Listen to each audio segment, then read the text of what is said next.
Everyone, मुझे उम्मीद है कि आप सभी अच्छे हैं और आज मैं लेकर आई हूँ class 11th chemistry S block elements का वन शॉट वीडियो। खत्म करेंगे इस पूरे लेसन को सिर्फ एक वीडियो के अंदर और हमेशा की तरह इस पूरे वीडियो को देखने के बाद हम सबके कॉन्सेप्ट्स होंगे क्रिस्टल क्लियर। तो मैं हूँ Roshni from learner hub, the free learning platform, जहां पर आप फिजिक्स, केमिस्ट्री, मैथ्स, बायोलॉजी सब कुछ पढ़ सकते हो absolutely for free at learnerhub.com।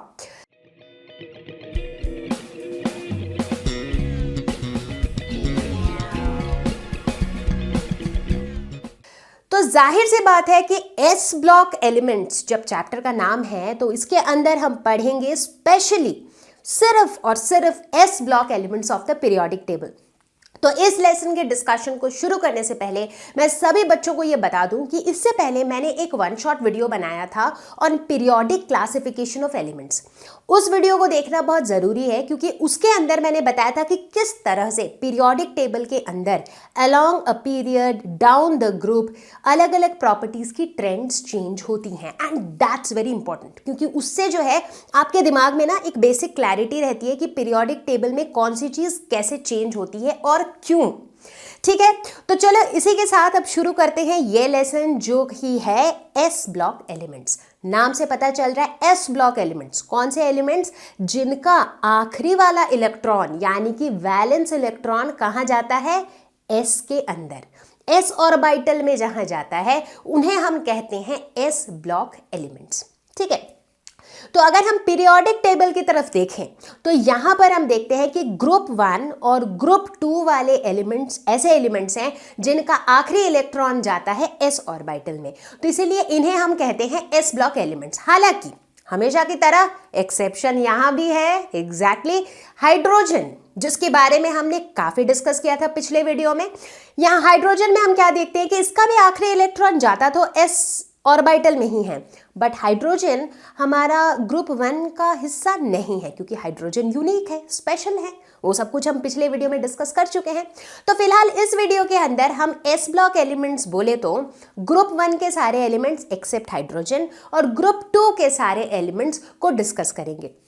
तो ग्रुप 1 वाले एलिमेंट्स को हम कहते हैं एल्कली मेटल्स एंड ग्रुप 2 वाले एलिमेंट्स को हम कहते हैं एल्कलाइन अर्थ मेटल्स।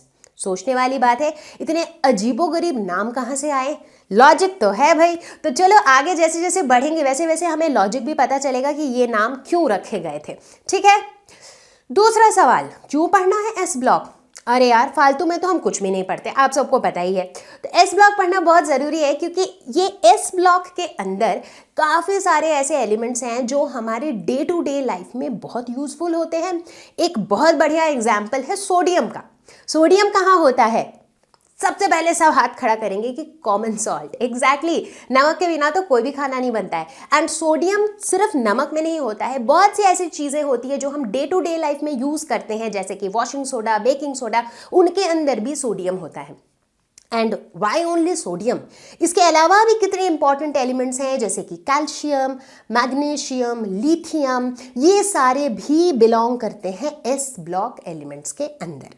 तो कुल मिला के एस ब्लॉक के अंदर हम काफ़ी सारे इंपॉर्टेंट एलिमेंट्स की बात करने वाले हैं, तो भाई पढ़ना तो ज़रूरी है। तो चलो बच्चों, सबसे पहले बात करें हम ग्रुप 1 एलिमेंट्स की जिन्हें हम कहते हैं एल्कली मेटल्स। तो एल्कली मेटल्स के अंदर जैसे कि आप देख रहे हो टोटल आते हैं ये 6 एलिमेंट्स जो कि हैं lithium, sodium, potassium, rubidium, caesium, francium.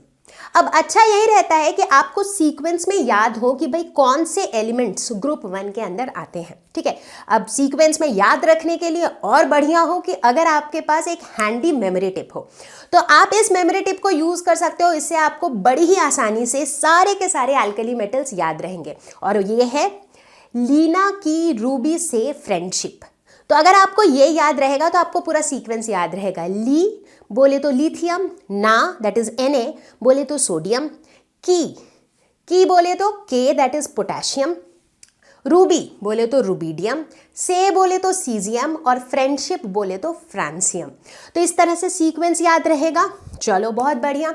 दूसरी बात, एल्कली मेटल्स, ऐसा नाम क्यों, कहाँ से आया ये नाम? मेटल्स इसलिए क्योंकि इन सब के आउटर मोस्ट शेल में होता है एक इलेक्ट्रॉन, तो इनको हमेशा वो इलेक्ट्रॉन दे देने की टेंडेंसी होती है और इनका इलेक्ट्रोपॉजिटिव कैरेक्टर होता है, तो इस वजह से ये मेटल्स हैं।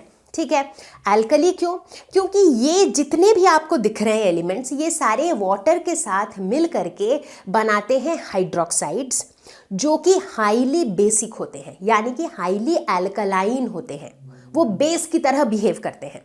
तो एल्कलाइन वर्ड से आया एल्कली, और ये मेटल्स हैं तो इसीलिए एल्कली मेटल्स। तो अब सबको समझ में आ गया कि क्यों इन्हें एल्कली मेटल्स कहा जाता है। चलो और आगे बढ़ते हैं। अब ये जो 6 एलिमेंट्स आप देख रहे हो, इनमें से कुछ एल्कली मेटल्स ऐसे हैं जो बहुत एबंडेंटली पाया जाता है, जैसे कि सोडियम पोटेशियम। इसीलिए आप लोग भी सोडियम पोटेशियम को अपने आसपास की चीज़ों में बहुत ज़्यादा पाते हो, राइट। दूसरी तरफ कुछ ऐसे भी हैं जो बहुत कम पाए जाते हैं, जैसे कि रुबिडियम, सीजियम, राइट। और फ्रांसियम भी भैया स्पेशल है। क्यों? क्योंकि फ्रांसियम एक रेडियो एक्टिव एलिमेंट है। रेडियो एक्टिविटी क्या होती है ये आपने फिजिक्स में पढ़ा होगा, अगर नहीं भी पढ़ा है तो पढ़ लोगे अगले साल, राइट। तो आप देखोगे कि आगे जाके जब हम प्रॉपर्टीज ऑफ एल्कली मेटल्स की बात करेंगे तो अक्सर ही हम फ्रांसियम को इग्नोर मार देते हैं। क्यों? क्योंकि फ्रांसियम एक रेडियो एक्टिव एलिमेंट है, तो इसकी जो प्रॉपर्टीज है ना, ये वैसे ही बाकी सबसे काफी अलग है। ठीक है, तो ये थे हमारे एल्कली मेटल्स। तो अब बारी है ग्रुप 2 एलिमेंट्स यानी कि एल्कलाइन अर्थ मेटल्स की। तो इसके अंदर भी आते हैं टोटल 6 एलिमेंट्स, 6 एलिमेंट्स। और ये कौन कौन से हैं? ये है beryllium, magnesium, calcium, strontium, barium, radium. तो जाहिर सी बात है कि भाई इनको याद रखने के लिए भी कोई मेमोरी टिप चाहिए, मैं देती हूँ ना मेमोरी टिप। तो इसे आप इस तरीके से याद रख सकते हो। बेरी मैंगो का स्ट्रॉ बास्केट रेड। बेरी पता ही होगा, बेरीज, मैंगो भी पता होगा, फ्रूट्स हैं दोनों के दोनों। तो बोलने का मतलब है बेरी और मैंगो का स्ट्रॉ बास्केट, मतलब स्ट्रॉ से बना हुआ बास्केट जो लाल रंग का है। तो अगर आपको ये याद रहेगा तो सीक्वेंस भी याद रहेगा। बेरी बोले तो बेरिलियम, मैंगो बोले तो मैग्नीशियम, का बोले तो कैल्शियम, स्ट्रॉ बोले तो स्ट्रोंशियम, बास्केट का बा बोले तो बैरियम और रेड बोले तो रेडियम। तो सिंपल था, बेरी मैंगो का स्ट्रॉ बास्केट रेड। तो चलो ये तो याद रहेगा। अब दूसरा वही सवाल कि इन्हें हम एल्कलाइन अर्थ मेटल्स किस खुशी में कहते हैं। देखो सारे वर्ड्स के मीनिंग्स हैं। मेटल्स क्यों कहते हैं ये तो सबको पता होगा, क्योंकि इनके पास आउटर मोस्ट शेल में 2 इलेक्ट्रॉन होते हैं, तो इनकी टेंडेंसी होती है कि उन 2 इलेक्ट्रॉन को दो और स्टेबल हो जाओ, इलेक्ट्रोपॉजिटिव हो जाते हैं, तो इनका बिहेवियर मेटल के जैसा है, तो इसीलिए मेटल। एल्कलाइन क्यों? क्योंकि इनके केस में भी हम देखते हैं कि इन सारे के सारे के जो ऑक्साइड्स होते हैं और जो हाइड्रोक्साइड्स होते हैं, मतलब जब ये ऑक्सीजन से मिलते हैं तो ऑक्साइड बनाते हैं, जब वाटर से मिलते हैं तो हाइड्रोक्साइड बनाते हैं, और ये ऑक्साइड्स और हाइड्रोक्साइड सारे के सारे एल्कलाइन नेचर के होते हैं, बेसिक नेचर के होते हैं, इसीलिए एल्कलाइन। अर्थ क्यों? क्योंकि इनके जितने भी ऑक्साइड्स हैं ये सारे पाए जाते हैं अर्थ क्रस्ट में, इसलिए अर्थ। तो इसीलिए कुल मिला के ये तीनों वर्ड्स मिला के नाम पड़ गया एल्कलाइन अर्थ मेटल्स। अब एल्कलाइन अर्थ मेटल्स में भी कुछ ऐसे होते हैं जो काफ़ी एबंडेंटली पाया जाता है, जैसे कि कैल्शियम, मैग्नीशियम। देखो ये भी आपको डे टू डे लाइफ में सुनने को ज़्यादा मिलता होगा, राइट। कैल्शियम दूध में है, डेयरी प्रोडक्ट्स में है, राइट। और ठीक उसी तरह कुछ ऐसे भी हैं एल्कलाइन अर्थ मेटल्स जो कंपैरेटिवली कम पाए जाते हैं, जैसे कि स्ट्रोंशियम, बैरियम। अब हम एक खास ऑब्जर्वेशन के बारे में बात करेंगे। हमने ऐसा नोटिस किया कि यार पीरियड नंबर 2 और 3 यानी कि सेकंड पीरियड और थर्ड पीरियड के एलिमेंट्स के बीच में एक बहुत ही अलग तरीके का रिलेशनशिप देखा गया। कैसा रिलेशनशिप? जिसे हम कहते हैं डायगोनल रिलेशनशिप। ये कौन सा रिलेशनशिप है? अगर हम ध्यान देते हैं पीरियोडिक टेबल पे तो हम देखते हैं कि लिथियम और मैग्नीशियम जो कि डायगोनली लोकेटेड है, इन दोनों की प्रॉपर्टीज में बहुत सिमिलैरिटी है। ठीक उसी तरीके से जब हम ध्यान देते हैं और देखते हैं कि बेरिलियम और एल्यूमिनियम, इन दोनों के प्रॉपर्टी में काफ़ी सिमिलैरिटी है। तो बेसिकली हम नोटिस करते हैं कि सेकंड पीरियड और थर्ड पीरियड के जो एलिमेंट्स हैं उनके बीच में डायगोनल रिलेशनशिप है, मतलब जो भी एलिमेंट्स डायगोनली लोकेटेड है उनके आपस में प्रॉपर्टीज बहुत सिमिलर है, और इसे हम कहते हैं डायगोनल रिलेशनशिप। अब सवाल ये उठता है कि ऐसा अजीब सा रिलेशनशिप क्यों है, मतलब ऐसे अजीब सी सिमिलैरिटीज क्यों है इनके बीच में। जैसे लिथियम और मैग्नीशियम दो अलग ग्रुप में लाई करते हैं बट स्टिल उनके बीच में सिमिलैरिटी क्यों है। बेरिलियम और एल्यूमिनियम दो अलग ग्रुप में लाई करते हैं बट उनके बीच में सिमिलैरिटी क्यों है। तो बेसिकली ये जो सिमिलैरिटी है डायगोनल रिलेशनशिप में, that is majorly because of similar size and similar charge. इसी की वजह से इनके बीच में सिमिलैरिटी है। हालांकि जैसे जैसे हम आगे और डिस्कस करेंगे इसके बारे में भी हम और डिटेल में डिस्कस करते चले जाएंगे। अब हम नोटिस किया हमने एक दूसरा ऑब्जर्वेशन, और वो ये था कि पीरियोडिक टेबल के अंदर कुछ ऐसे एलिमेंट्स हैं जिनका बिहेवियर काफी एनोमैलस है। व्हाट इज एनोमैलस, मतलब थोड़ा अलग है, बाकियों के जैसा नहीं है। और ये कौन से एलिमेंट्स हैं, ये बेसिकली हमने नोटिस किया कि हर ग्रुप का जो सबसे ऊपर वाला एलिमेंट है उसका बिहेवियर हमेशा बाकी एलिमेंट से अलग है। Now that is surprising. अब इसमें सबसे पहले बता दूं कि भैया हाइड्रोजन और हीलियम को ना अलग ही रखो, क्योंकि ये एक्सेप्शंस हैं, ठीक है। तो फिलहाल मैं हाइड्रोजन और हीलियम की बात नहीं कर रही हूँ। तो मैं किन की बात कर रही हूँ, तो एक तरीके से देखा जाए तो मैं बेसिकली जो सेकंड पीरियड में लाई करने वाले सारे एलिमेंट्स की बात कर रही हूँ, राइट। चाहे वो लिथियम हो जो कि पहले ग्रुप का टॉप एलिमेंट है, या फिर वो बेरिलियम हो जो दूसरे ग्रुप का टॉप एलिमेंट है। तो ये जो ऊपर वाले एलिमेंट हैं हर ग्रुप के, इन्हें हम कहते हैं हेड एलिमेंट्स। हेड क्यों, सर हमेशा ऊपर होता है ना, तो ग्रुप में भी ये एलिमेंट सबसे ऊपर है, ठीक है। अगेन नोट, हाइड्रोजन और हीलियम को इग्नोर मारो अभी के लिए, ठीक है। तो हम नोटिस करते हैं कि इनका जो बिहेवियर होता है, फॉर एग्जाम्पल अगर हम ग्रुप 1 की बात करें तो लिथियम का बिहेवियर एनोमैलस होता है, मतलब उसका बिहेवियर उसके ग्रुप के बाकी एलिमेंट से काफी अलग होता है। सिमिलरली अगर हम ग्रुप 2 की बात करें तो बेरिलियम का बिहेवियर एनोमैलस होता है, बेरिलियम का बिहेवियर बाकियों के बिहेवियर से काफी अलग होता है, राइट। तो ये जो है ये हमारा एक और ऑब्जर्वेशन रहा।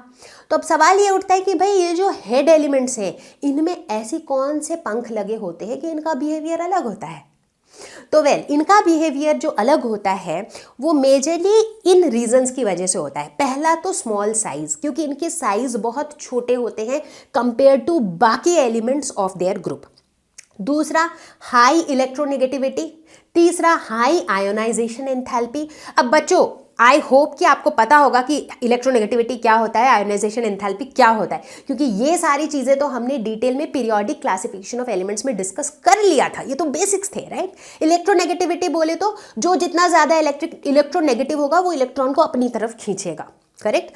आयोनाइजेशन एंथैल्पी बोले तो कितनी एनर्जी देनी पड़ेगी मुझे उस वाले एलिमेंट से एक इलेक्ट्रॉन निकालने के लिए, वो आयोनाइजेशन एंथैल्पी है। तो हम देखते हैं कि ये जो हेड एलिमेंट्स होते हैं इनकी आयोनाइजेशन एंथैल्पी ज़्यादा होती है, इनकी इलेक्ट्रोनेगेटिविटी भी ज़्यादा होती है, और इनका साइज क्या होता है, छोटू होता है कंपेयर टू बाकी एलिमेंट्स उनके ग्रुप के। इतना ही नहीं, अगर हम इनके इलेक्ट्रॉनिक कॉन्फ़िगरेशन पे फोकस करें तो चौथा पॉइंट हमें यह मिलता है कि इनके अंदर वेकेंट डी ऑर्बिटल नहीं होते हैं, ठीक है। अब आप पूछोगे नहीं होने से क्या होता है, ये तो हम तब बता सकेंगे जब हम एक पर्टिकुलर प्रॉपर्टी की बात कर रहे हैं, बट फिलहाल मैं ये बता रही हूँ कि ये जो सारे हेड एलिमेंट्स होते हैं ना, इन सब में ये कुछ फीचर्स कॉमन होते हैं जिसकी वजह से इन सब का बिहेवियर इनके रेस्पेक्टिव ग्रुप के बाकी एलिमेंट्स से अलग होता है। तो मेरे प्यारे बच्चों, मुझे उम्मीद है कि जब हमने पीरियोडिक क्लासिफिकेशन ऑफ एलिमेंट्स पढ़ा था उसके अंदर हमने पीरियोडिक टेबल का जो ट्रेंड पढ़ा था वो आप सभी को याद होगा, राइट। मतलब कि जैसे हम जब पीरियोडिक टेबल में किसी भी ग्रुप में जब हम ऊपर से नीचे की तरफ आते हैं, डाउन द ग्रुप जब हम आते हैं, तो हमारा एटॉमिक रेडियाई जो है वो बढ़ता है, एटॉमिक साइज बढ़ते रहता है, लेकिन इलेक्ट्रोनेगेटिविटी घटते रहता है, आयोनाइजेशन एंथैल्पी घटते रहता है, इलेक्ट्रॉन गेन एंथैल्पी घटते रहता है। उसी तरह किसी भी पीरियड में जब हम लेफ्ट से राइट की तरफ जाते हैं तो एटॉमिक साइज घटते रहता है, लेकिन बाकी सारी चीजें बढ़ते रहती है, जैसे कि इलेक्ट्रॉन गेन एंथैल्पी बढ़ता है, इलेक्ट्रोनेगेटिविटी बढ़ता है। ये कुछ बेसिक्स हैं जो मतलब आपके दिमाग में सेट हो गया होगा बाय नाउ। अगर नहीं भी हुआ है तो आप पीरियोडिक क्लासिफिकेशन ऑफ एलिमेंट्स का वन शॉट वीडियो देख लो। तो फिलहाल अभी इस वीडियो के अंदर हमारा फोकस रहेगा सिर्फ ग्रुप 1 और ग्रुप 2 पे, क्योंकि ये है हमारे S ब्लॉक एलिमेंट्स, ठीक है। तो सब लोग तैयार हो, चलो शुरू करते हैं विद एल्कली मेटल्स का ट्रेंड्स इन पीरियोडिक प्रॉपर्टीज। ठीक है, तो एल्कली मेटल्स के अंदर भी हम देखते हैं कि जैसे ही हम ये प्रॉपर्टीज की बात करते हैं, चाहे हम इलेक्ट्रॉनिक कॉन्फ़िगरेशन की बात करें या हम एटॉमिक रेडियाई या आयोनिक रेडियाई की बात करें या फिर हम बात करें लेट्स से ऑक्सीडेशन स्टेट की या मेटालिक कैरेक्टर की, तो हर जगह हमें एक ट्रेंड देखने को मिलता है। ठीक है, तो चलो देखते हैं।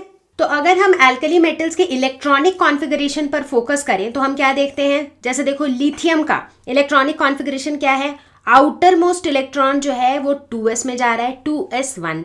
सोडियम का देखें तो आउटर मोस्ट किधर जा रहा है, 3s1। पोटेशियम की बात करें तो 4s1, रुबिडियम की बात करें तो 5s1। तो इस तरीके से हर जगह हम क्या देख रहे हैं, हमारा जो आउटर इलेक्ट्रॉनिक कॉन्फ़िगरेशन है वो इस फॉर्मेट में है ns1, यानी कि इन सभी के अंदर एक वैलेंस इलेक्ट्रॉन है। तो ये एक बहुत इंपॉर्टेंट प्रॉपर्टी है of all the group 1 elements. दूसरी प्रॉपर्टी के बारे में हम बात करेंगे जो कि है एटॉमिक एंड आयोनिक रेडियाई। अब हम क्या देखते हैं, जैसे ही हम ग्रुप में ऊपर से नीचे की तरफ जाते हैं तो हमारा जो एटॉमिक रेडियस है या फिर आयोनिक रेडियस है वो बढ़ता चला जाता है। अब ऐसा क्यों होता है, वाई? देखो यहाँ पर साफ साफ दिख रहा है भाई। अगर जैसे लेट्स से हम लिथियम की बात करते हैं तो लिथियम का इलेक्ट्रॉनिक कॉन्फ़िगरेशन क्या है, 1s2 2s1। ठीक है, तो यानी कि 1s के अंदर 2 इलेक्ट्रॉन है और 2s में 1 इलेक्ट्रॉन है।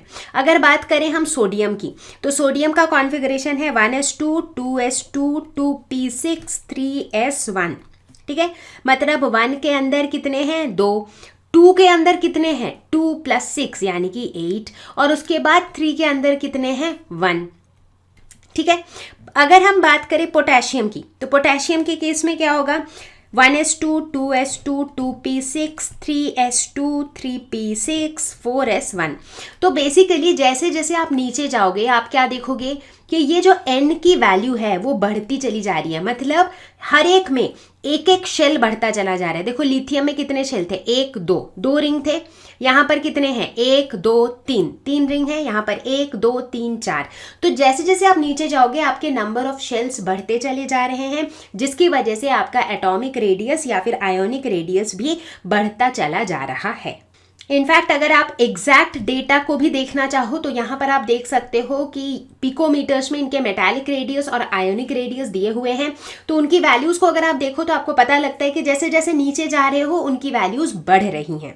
तो बच्चों अब बारी है आयोनाइजेशन एंथैल्पी की। किसी भी एटम के गैसियस स्टेट से उसमें से अगर मुझे एक इलेक्ट्रॉन निकालना हो तो मुझे कितनी एनर्जी देनी पड़ेगी उस इलेक्ट्रॉन को निकालने के लिए। मतलब कोई भी चीज़ पाने के लिए मुझे कुछ देना पड़ेगा भाई, दुकान से सामान लेने के लिए पैसे देने पड़ते हैं तभी सामान मिलता है, राइट? तो अब इलेक्ट्रॉन को निकालना है तो एनर्जी देनी पड़ेगी तभी इलेक्ट्रॉन निकलेगा, है ना?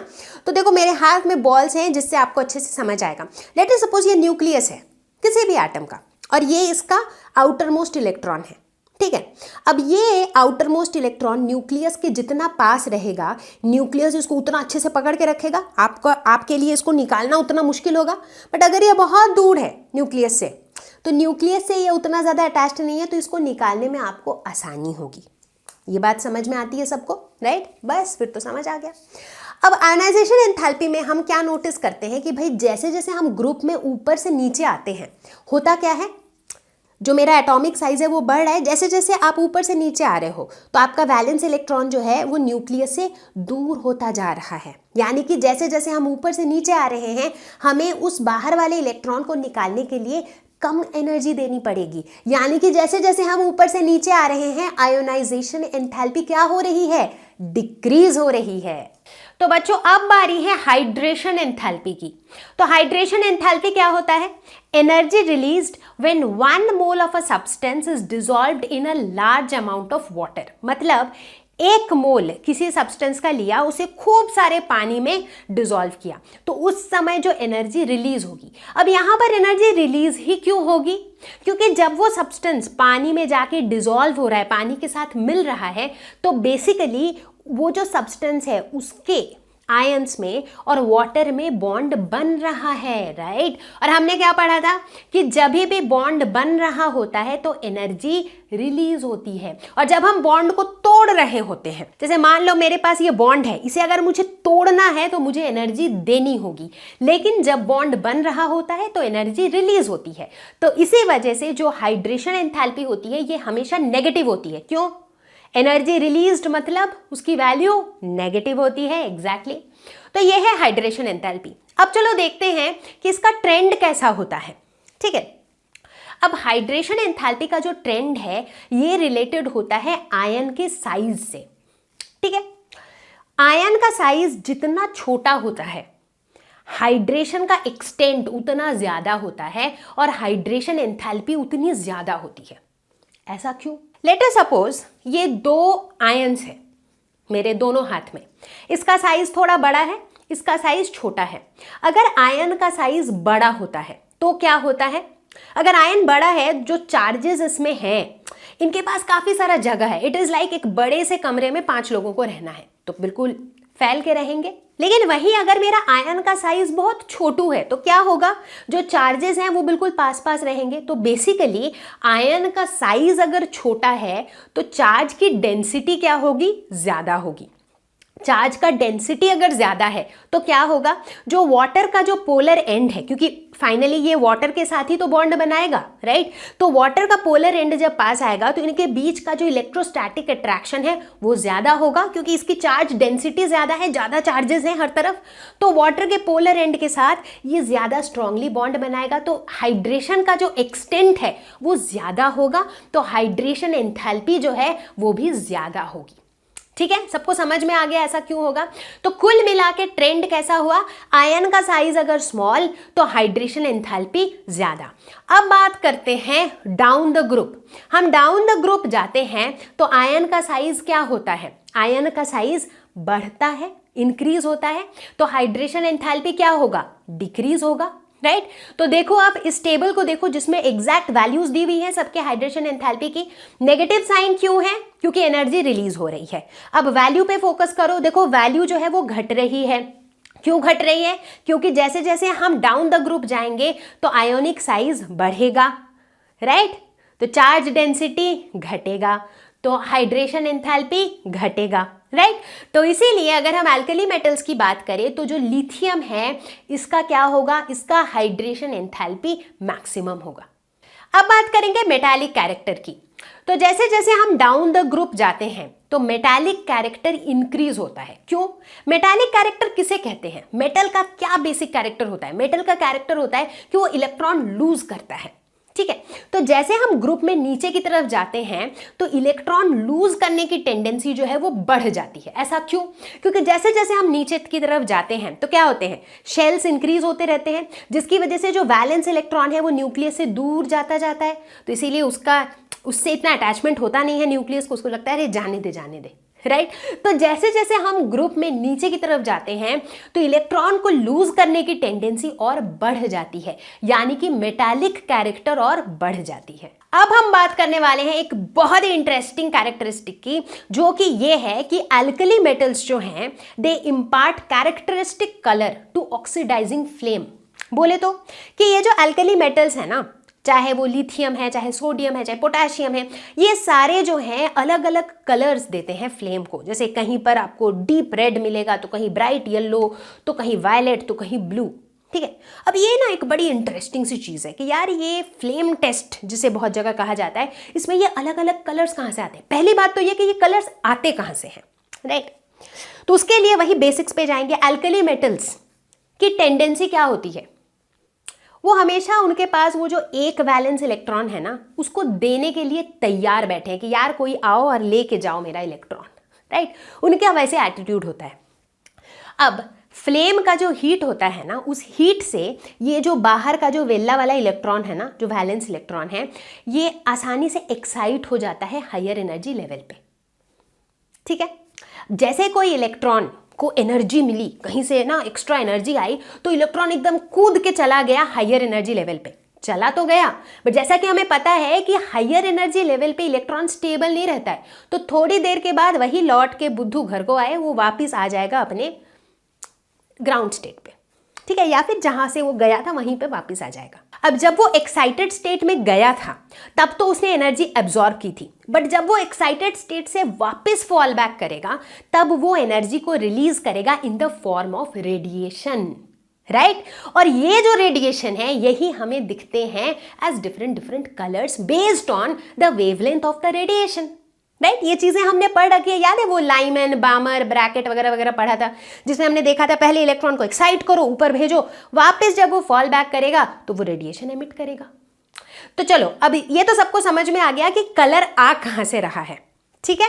अब दूसरा सवाल कि यार ये जो अलग अलग एल्कली मेटल्स हैं इनके कलर्स अलग अलग क्यों हैं? अगर लिथियम की बात करो तो क्रिम्सन रेड है, अगर सोडियम की बात करो तो ब्राइट येलो है, सीजियम की बात करो तो ब्लू है, तो ये सबके कलर्स अलग अलग क्यों हैं?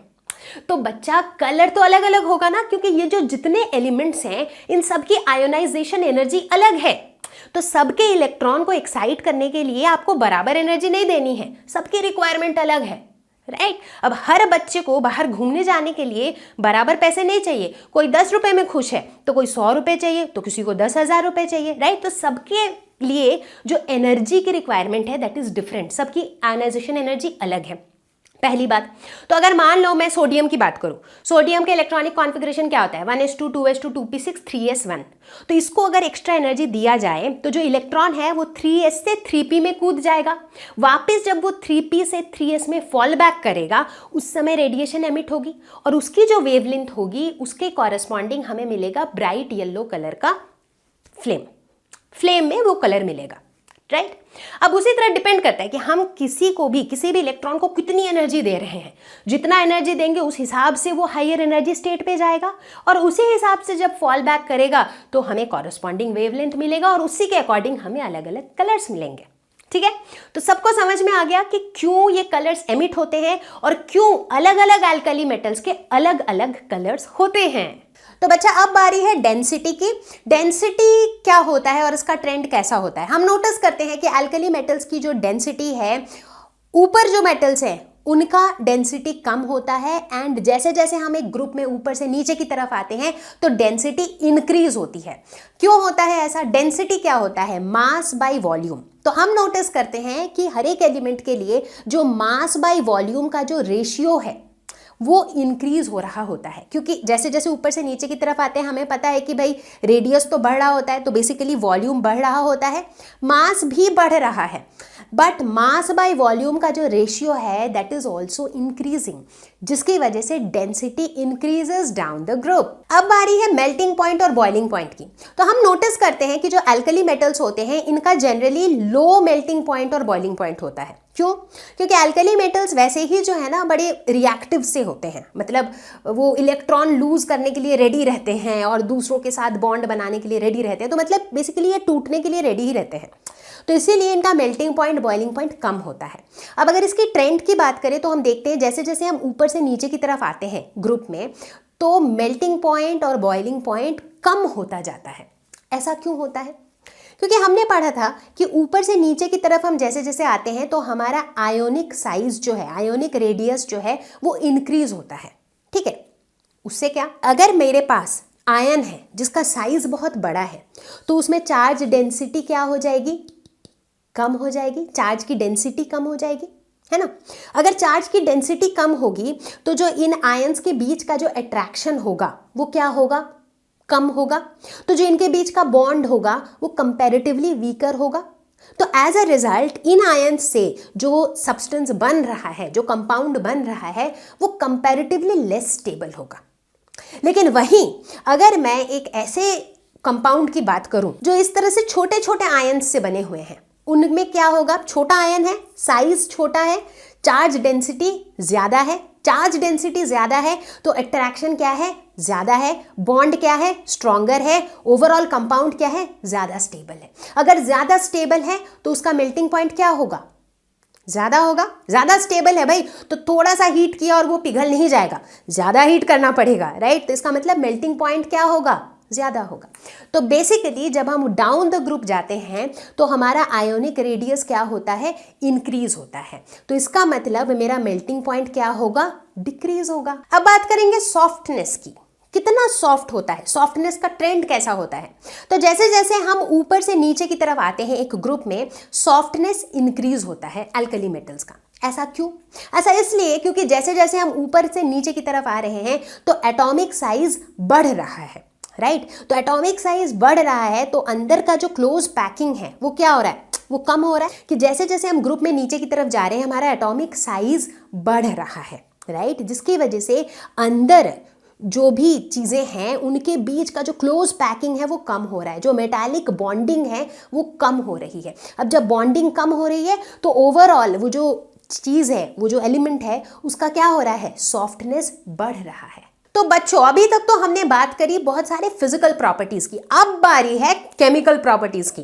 तो हम ये देखते हैं कि ये जो अल्कली मेटल्स होते हैं ना, इनका चूंकि आयोनाइजेशन एनर्जी काफ़ी कम होता है, मतलब ज़रा सा एनर्जी दो और इलेक्ट्रॉन दे देते हैं ये, तो इसकी वजह से ये काफ़ी ज़्यादा रिएक्टिव होते हैं। तो ये सबके साथ ना रिएक्ट करने लगते हैं फटाफट से, ठीक है। तो अभी हम क्या देखेंगे, हम देखेंगे कि इनके ये कैसे अलग अलग चीज़ों से रिएक्ट करते हैं, मतलब ऑक्सीजन से कैसे रिएक्ट करते हैं, वाटर से कैसे रिएक्ट करते हैं, हैलोजन से कैसे रिएक्ट करते हैं, लिक्विड अमोनिया से कैसे रिएक्ट करते हैं। तो इस तरह के बहुत सारे चीज़ों के साथ ये रिएक्ट करके किस तरह के कंपाउंड्स बनाते हैं।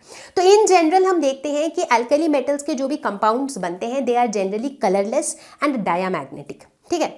तो बाकी तो अभी डिटेल में करते रहेंगे एक के बाद एक, तो आपको और बढ़िया समझ में आएगा। तो सबसे पहले बात करेंगे कि इनके रिएक्शन विथ डाई हाइड्रोजन यानी कि H2, इनके साथ ये कैसे रिएक्ट करते हैं।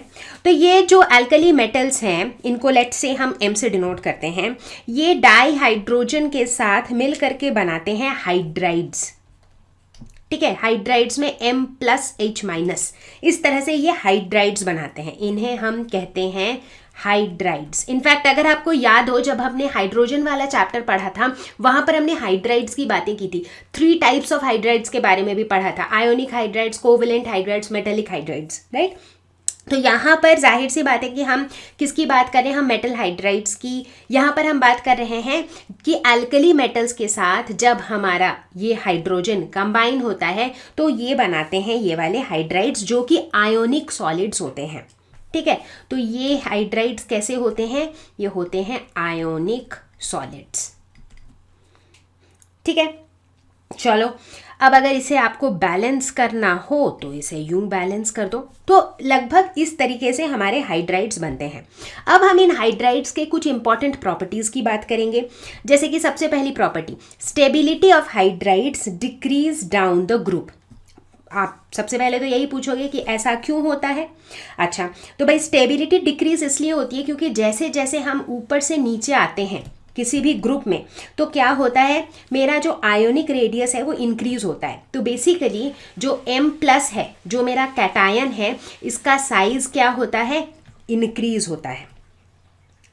तो चूंकि कैटायन का मेरा साइज इंक्रीज होते रहता है, देयरफॉर जो ओवरऑल हाइड्राइड है उसकी स्टेबिलिटी डिक्रीज होने लगती है। अब आप पूछोगे कि ऐसा क्यों होता है। यार याद है वो हमने फजान्स रूल्स पढ़े थे, राइट, जिसमें हम बताते थे कि कैटायन स्मॉल हो, एनायन बड़ा हो तो कैसी पोलराइजेशन होती है, कैटायन बड़ा हो, एनायन छोटा हो तो कैसी पोलराइजेशन होती है, राइट। हमने ये अलग अलग चीज़ें पढ़ी थी फजान्स रूल में। तो यहाँ पर हम क्या देखते हैं कि जैसे जैसे हम नीचे जाते हैं जो मेरा कैटायन है यानी कि M+ जो है उसका साइज बढ़ता जा रहा है, लेकिन जो हाइड्राइड है वो तो बेचारा सेम ही है। तो एज अ रिजल्ट ओवरऑल मेरा जो कंपाउंड बन रहा है उसकी स्टेबिलिटी कम होती जा रही है।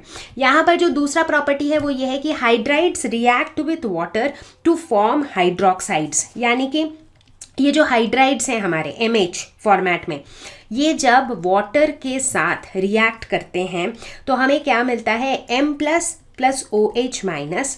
तो basically what is this, hydroxide, और साथ ही लिबरेट हो जाता है हाइड्रोजन गैस, ठीक है। तो यानी कि जब हाइड्राइड्स वापस वाटर से मिलता है तो हमें मिलते हैं हाइड्रोक्साइड्स और हाइड्रोजन गैस।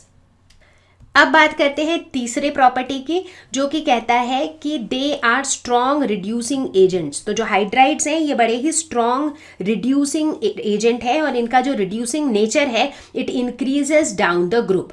तो सबसे पहला क्वेश्चन तो ये कि भाई ये स्ट्रॉन्ग रिड्यूसिंग एजेंट क्यों है, क्योंकि हाइड्राइड्स के अंदर क्या है, हाइड्राइड्स के अंदर है H-। H- मतलब ये माइनस साइन क्या शो कर रहा है कि इसके पास, इस हाइड्रोजन के पास एक एक्स्ट्रा इलेक्ट्रॉन है। अगर एक्स्ट्रा इलेक्ट्रॉन है तो ये क्या करेगा, उस एक्स्ट्रा इलेक्ट्रॉन को लूज कर सकता है, वो इस एक्स्ट्रा इलेक्ट्रॉन को दान में दे सकता है। अगर एक्स्ट्रा इलेक्ट्रॉन लूज करेगा, राइट, तो मतलब ये केपेबल है क्या करने के, टू लूज इलेक्ट्रॉन। अगर ये लूज इलेक्ट्रॉन करेगा तो ये क्या हो जाएगा, ऑक्सीडाइज, क्योंकि oxidation is loss of electron. तो जो भी चीज़ खुद ऑक्सीडाइज होती है वो दूसरों को क्या करती है, रिड्यूस करती है। तो चूंकि ये खुद ऑक्सीडाइज हो रही है तो ये दूसरों को रिड्यूस करेगी, और इसीलिए ये एक अच्छा रिड्यूसिंग एजेंट है। ये सब हमने पढ़ा था रेडॉक्स रिएक्शन वाले चैप्टर में, ठीक है। तो इसलिए आप कह सकते हो कि कोई भी कंपाउंड जिसके अंदर H- होना वो एक अच्छा रिड्यूसिंग एजेंट होगा, ठीक है। और हम जब ग्रुप में इसका पैटर्न नोटिस करते हैं तो जैसे जैसे हम ऊपर से नीचे की तरफ आते हैं तो हम देखते हैं कि जो रिड्यूसिंग नेचर है it increases down the group. क्यों, क्योंकि जैसे जैसे हम ऊपर से नीचे आते हैं ना तो इलेक्ट्रॉन को दान में देने की टेंडेंसी और बढ़ जाती है। तो अब हम बात करेंगे रिएक्शन विथ एयर। एयर के साथ रिएक्ट करके ये मेटल्स क्या बनाते हैं। तो बेसिकली जैसे ओवरऑल अगर हम देखें तो ये जो मेटल्स होते हैं ये एयर के साथ मिल करके इन जनरल हम कह सकते हैं कि ये बनाते हैं मेटल ऑक्साइड्स, ठीक है। और ये मेटल ऑक्साइड्स अगर फर्दर मॉइस्चर के साथ रिएक्ट करते हैं तो ये बनाते हैं हाइड्रोक्साइड्स। तो ये तो मैंने एक बहुत ही जनरल बात बताई, ठीक है, इन जनरल ऐसा होता है, ठीक है। तो अब यहाँ पर अगर हम स्पेसिफिकली इन एल्कली मेटल्स की बात करें तो हम देखते हैं कि ये जो है ये बहुत ही विगरसली बर्न करते हैं इन एयर, ठीक है। तो किस तरह से रिएक्ट करते हैं एयर में, vigorously. Now this is very important. क्यों इंपॉर्टेंट है अभी आगे चल के बताऊंगी। तो किस तरह के रिएक्शंस होते हैं, जैसे मान लो अगर हम बात करते हैं लिथियम की, ठीक है। तो लिथियम के केस में क्या होता है, जैसे लिथियम प्लस O2 ये बनाता है Li2O। इसको अगर बैलेंस करो तो यहाँ पे एक 2 डाल दो, यहाँ पर एक 4 डाल दो। तो बेसिकली लिथियम ने क्या बनाया, ऑक्साइड। अगर हम बात करते हैं लेट अस सपोज सोडियम की, तो यहाँ पर हम क्या देखते हैं कि सोडियम जो है ये ऑक्सीजन के साथ कंबाइन करके बनाता है Na2O2, ठीक है। इसको बैलेंस कर दो तो ये Na2O2 क्या है, ये है परऑक्साइड। अब अगर हम बात करते हैं पोटेशियम की तो यहाँ पर हम देखते हैं इनफैक्ट चाहे पोटेशियम हो, चाहे रुबीडियम हो, चाहे सीजियम हो, इन सभी के केस में कुछ इस तरह का रिएक्शन होता है जहाँ पर ये मेटल जो है ये ऑक्सीजन के साथ कंबाइन करके बनाते हैं MO2। और ये MO2 क्या है, ये है सुपर ऑक्साइड। तो बेसिकली हम क्या देख रहे हैं कि ऑक्सीजन के साथ रिएक्ट करके ये ऑक्साइड बनाते हैं, ये परऑक्साइड बनाते हैं और ये सुपर ऑक्साइड्स भी बनाते हैं, ठीक है। तो इस तरीके से ऑक्साइड्स बनती हैं। अब ये सारे ऑक्साइड्स को जब हम वाटर से रिएक्ट करवाते हैं या फिर ये सारे ऑक्साइड्स जब मॉइस्चर की प्रेजेंस में होते हैं तब ये क्या बनाते हैं, तब ये बनाते हैं हाइड्रोक्साइड्स। तो बेसिकली जो कि मैंने यहाँ बताया था, तो चाहे मैं लिथियम ऑक्साइड की बात करूं या सोडियम परऑक्साइड की बात करूं या फिर पोटेशियम या रुबीडियम या सीजियम के सुपर ऑक्साइड्स की बात करूं, जब ये ऑक्साइड्स रिएक्ट करेंगे वाटर के साथ तब ये क्या बनाएंगे, तब ये बनाएंगे हाइड्रोक्साइड्स, ठीक है। और इन हाइड्रोक्साइड्स के बारे में हमें क्या पता है, इन हाइड्रोक्साइड्स के बारे में अभी हम डिटेल में पढ़ेंगे। तो इन हाइड्रोक्साइड्स की अगर हम बात करें तो ये कैसे होते हैं, दे आर स्ट्रॉन्ग बेस। ये बेसिक नेचर के होते हैं क्योंकि इनके अंदर OH- होता है, तो ऑब्वियसली ये बेसिक नेचर के होते हैं। अगर इनकी हम अपीयरेंस की बात करें इन हाइड्रोक्साइड्स की तो ये कैसे होते हैं, ये वाइट क्रिस्टलिन सॉलिड्स होते हैं। और अगर हम इनके बेसिक नेचर के ट्रेंड की बात करें तो हम क्या देखते हैं कि जैसे जैसे हम ऊपर से नीचे की तरफ जाते हैं, जैसे हम लिथियम से नीचे की तरफ जाते हैं, जैसे कि सोडियम, पोटेशियम, रुबीडियम, सीजियम नीचे जाते रहते हैं, तो क्या होता है कि basic nature of alkali metal hydroxides increases, ठीक है। तो यहाँ पर ये एक इम्पॉर्टेंट पॉइंट है कि basic nature of alkali metal hydroxides, अब ये सारे हाइड्रोक्साइड्स बेसिक नेचर के ही होते हैं, लेकिन जैसे जैसे ऊपर से नीचे आते हैं तो इनका जो बेसिक नेचर है इट इंक्रीजेस। अब वही बात, सबके दिमाग में यही सवाल आता है कि यार ऐसा क्यों होता है, क्यों होता है कि ऊपर से नीचे जाते हैं तो बेसिक नेचर जो है वो इंक्रीज ही होता है, इसका रीज़न क्या है? तो बेसिकली आप नोटिस करोगे कि जैसे जैसे आप ऊपर से नीचे की तरफ आते हो तो आपकी आयोनाइजेशन एंथैल्पी जो है वो डिक्रीज होती है। करेक्ट? आयोनाइजेशन एंथैल्पी क्या होती है? कितनी एनर्जी चाहिए इसमें से एक इलेक्ट्रॉन निकालने के लिए। जैसे जैसे नीचे जाते हो तो आपका जो वैलेंस इलेक्ट्रॉन है वो न्यूक्लियस से बहुत दूर है, तो उस इलेक्ट्रॉन को निकालना आसान है, राइट? तो इसीलिए जैसे जैसे आप ऊपर से नीचे जाते हो आपकी आयोनाइजेशन एंथैल्पी जो है वो रिड्यूस होती रहती है, यानी कि जो इलेक्ट्रॉन को लूज करने की जो टेंडेंसी है वो इंक्रीज होती रहती है। चूंकि इलेक्ट्रॉन को लूज करने की टेंडेंसी इंक्रीज होती रहती है, इसीलिए जो बेसिक नेचर है वो भी इंक्रीज होता रहता है। अब बात करेंगे रिएक्शन विद वाटर, पानी के साथ कैसे रिएक्ट करते हैं एल्कली मेटल्स। तो जैसा कि हम देख रहे हैं कि एल्कली मेटल विथ वाटर ये बनाएगा M plus OH minus plus H2, तो हाइड्रोजन गैस लिबरेट होगा और यहाँ पर क्या बन जाएगा, यहाँ पर हमें मिल रहा है हाइड्रोक्साइड। अब यहाँ पर जो है हमारा हल्का सा एक्सेप्शनल बिहेवियर देखने को मिलता है लिथियम के केस में। इनफैक्ट आप आगे आगे देखोगे कि लिथियम जो है ना काफ़ी जगहों पर एक एक्सेप्शन की तरह स्टैंड करता है। क्यों स्टैंड करता है, क्यों उसका बिहेवियर इतना वियर्ड होता है, वो सब भी हम डिटेल में पढ़ेंगे। तो फिलहाल तो देखते हैं कि लिथियम का जो वाटर के साथ रिएक्शन होता है ये कंपैरेटिवली बाकी अल्कली मेटल्स के कंपैरिजन में थोड़ा सा लेस विगरस होता है, बहुत ज़्यादा विगरस रिएक्शन नहीं होता है। अब आप वही पूछोगे कि ऐसा क्यों होता है, तो वेल इसके दो कारण हैं। एक तो मेजर कारण है स्मॉल साइज। इनफैक्ट आप देखोगे कि लिथियम के जो थोड़ा सा डिफरेंट बिहेवियर होता है, इसका जो थोड़ा यूनिक बिहेवियर होता है, ये मेजरली इसके स्मॉल साइज की वजह से होता है, क्योंकि इसका साइज बहुत छोटा होता है। और दूसरा इसका जो हाइड्रेशन एंथैल्पी है या हाइड्रेशन एनर्जी है दैट इज़ वेरी हाई। तो इस वजह से जो लिथियम का जो बाहर वाला जो इलेक्ट्रॉन होता है वो बाकी अल्कली मेटल्स के मुकाबले बाहर जाने की वो प्रोन थोड़ा कम रहता है।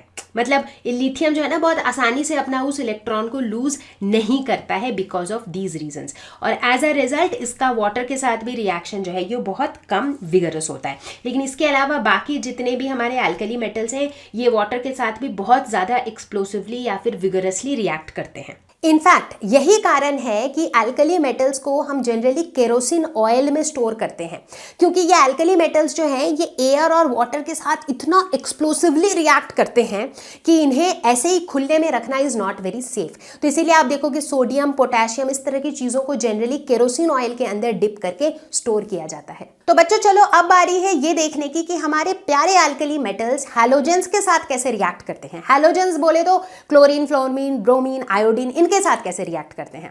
तो जैसा कि हमें पता है कि हमारे अल्कली मेटल्स तो बड़े ही रिएक्टिव हैं, तो ये बहुत ही विगरसली हैलोजेंस के साथ भी रिएक्ट करके बनाते हैं आयोनिक हैलाइड्स। ठीक है, तो अब हैलाइड्स तो सभी बनाते हैं, लिथियम भी बनाता है, सोडियम भी बनाता है, पोटेशियम भी बनाता है, रुबिडियम भी बनाता है। बट यहाँ पर एक नोट करने वाली बात यह है कि लिथियम के जो हैलाइड्स होते हैं वो कोवेलेंट नेचर के होते हैं, लेकिन जो बाकी हैलाइड्स होते हैं वो आयोनिक नेचर के होते हैं। भाई ऐसा क्यों? लिथियम में ऐसी कौन सी खास बात है? या लिथियम में ना घूम फिर के यही खास बात है कि इसका साइज बड़ा छोटा है। ठीक है, और कोवेलेंट नेचर कौन डिसाइड करता है? सोचो, थोड़ा सोचो। मैंने पिछले एक वीडियो में, जो भी बच्चे मेरे साथ केमिस्ट्री पढ़ते आ रहे हैं उनको पता होगा, कौन सा ऐसा रूल मैंने बताया था जो बताता है कि कहीं पर भी कितना कोवेलेंट कैरेक्टर है, कितना आयोनिक कैरेक्टर है। बिल्कुल फजान्स रूल्स। जब पढ़ाया था बहुत ही मस्त तरीके से मैंने बलून्स के साथ डेमोन्स्ट्रेट भी किया था। तो जिन बच्चों ने उस वीडियो को मिस किया है फटाफट से यूट्यूब पर जाओ और ढूंढो फजान्स रूल्स रोशनी मैम या फजान्स रूल्स लर्नो हब, तो आपको वो वीडियो दिख जाएगा और उस वीडियो को ज़रूर देखो और अच्छे से समझो।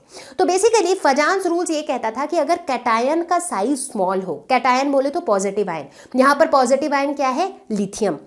तो लिथियम का साइज चूंकि स्मॉल है, होता क्या है कि छोटा सा एक पॉजिटिव आयन या फिर कैटायन जो है एक बड़े से एनायन के इलेक्ट्रॉन क्लाउड को जो है बड़ी आसानी से पोलराइज कर देता है, बड़ी आसानी से डिस्टॉर्ट कर देता है। इसीलिए हम कहते हैं कि एक छोटे से कैटायन का पोलराइजिंग एबिलिटी बहुत हाई होती है, और उसकी वजह से अगर एक छोटा सा कैटायन है और बड़ा सा एनायन है तो उस केस में उनका पोलराइजेशन बहुत ज़्यादा होता है और कोवेलेंट कैरेक्टर भी बहुत ज़्यादा होता है। और यही कारण है कि लिथियम के जो हैलाइड्स होते हैं ये कोवेलेंट नेचर के होते हैं। लेकिन जैसे जैसे हम ग्रुप में नीचे की तरफ जाते हैं तो जो मेरा कैटायन है, राइट, जैसे लिथियम के बाद सोडियम, पोटेशियम, रुबिडियम, कैटायन का साइज बढ़ता चला जाता है और as a result covalent character कम होता जाता है और वो वाले जो हैलाइड्स हैं वो आयोनिक कैरेक्टर के होते रहते हैं।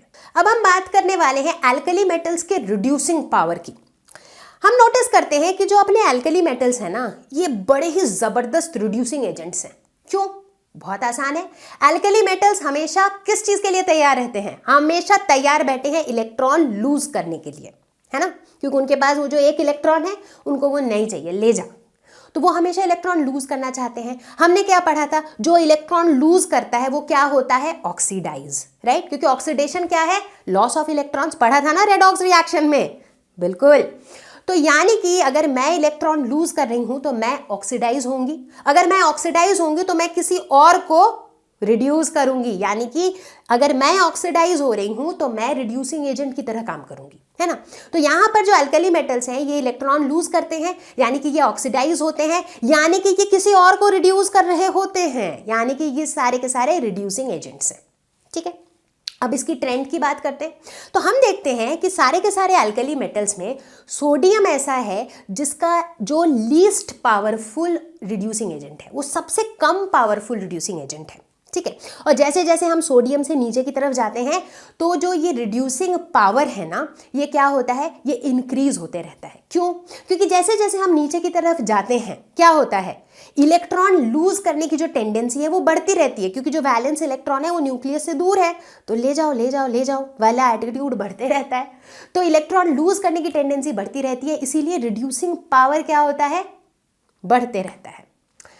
अब यहां पर आप पूछोगे एक सवाल कि मैम इस लॉजिक से तो जो लिथियम है वो लीस्ट पावरफुल रिड्यूसिंग एजेंट होना चाहिए, लेकिन मैं कहती हूं कि लिथियम जो है that is the most powerful reducing agent. हो गया ना घपला? ऐसा कैसे हो गया?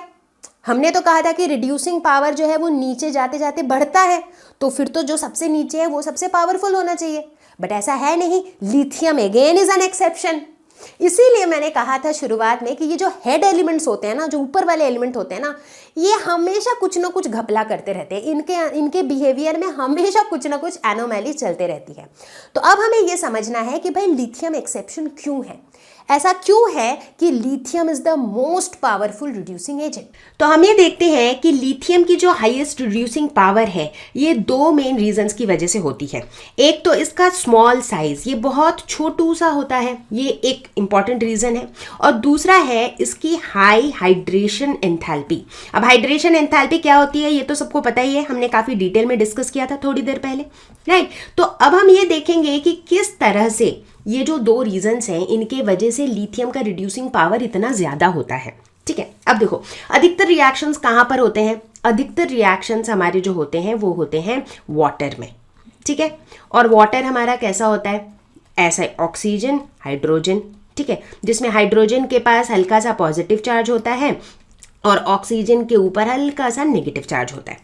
ठीक है, तो अब होता यह है कि जब इन वाटर मॉलिक्यूल्स को लिथियम मिलता है जो कि बिल्कुल छोटू सा होता है, ठीक है, और लिथियम का आयन में कैसा चार्ज होगा? पॉजिटिव, तो क्या होगा? ये लिथियम आयन और ऑक्सीजन जो है ना ये आपस में अट्रैक्ट होंगे, तो ओवरऑल क्या होगा कि ये जैसे इस पिक्चर में आप देख रहे हो कि ये जो बीच वाला जो छोटू सा बॉल है दैट इज लिथियम, ये जो है हर तरफ से पूरी तरह से वाटर मॉलिक्यूल से घिर जाएगा, राइट। तो कहने का मतलब ये है कि जब भी लिथियम वाटर में पाया जाएगा तो वाटर क्या करेगा? लिथियम के साथ जुड़ने की कोशिश करेगा। जुड़ने के लिए लिथियम को क्या करना पड़ेगा? अपना इलेक्ट्रॉन लूज करके लिथियम प्लस बनाना पड़ेगा, राइट। तो यानी कि लिथियम की जो इलेक्ट्रॉन को लूज करने की जो टेंडेंसी हो जाएगी वो बहुत ज़्यादा हो जाएगी, और जब ज़्यादा इलेक्ट्रॉन ये लूज करेगा तो ये क्या होगा? इलेक्ट्रॉन लूज करना इज ऑक्सीडेशन, मतलब ये खुद ऑक्सीडाइज होगा। जब ये खुद ऑक्सीडाइज होगा तो ये दूसरों को क्या करेगा,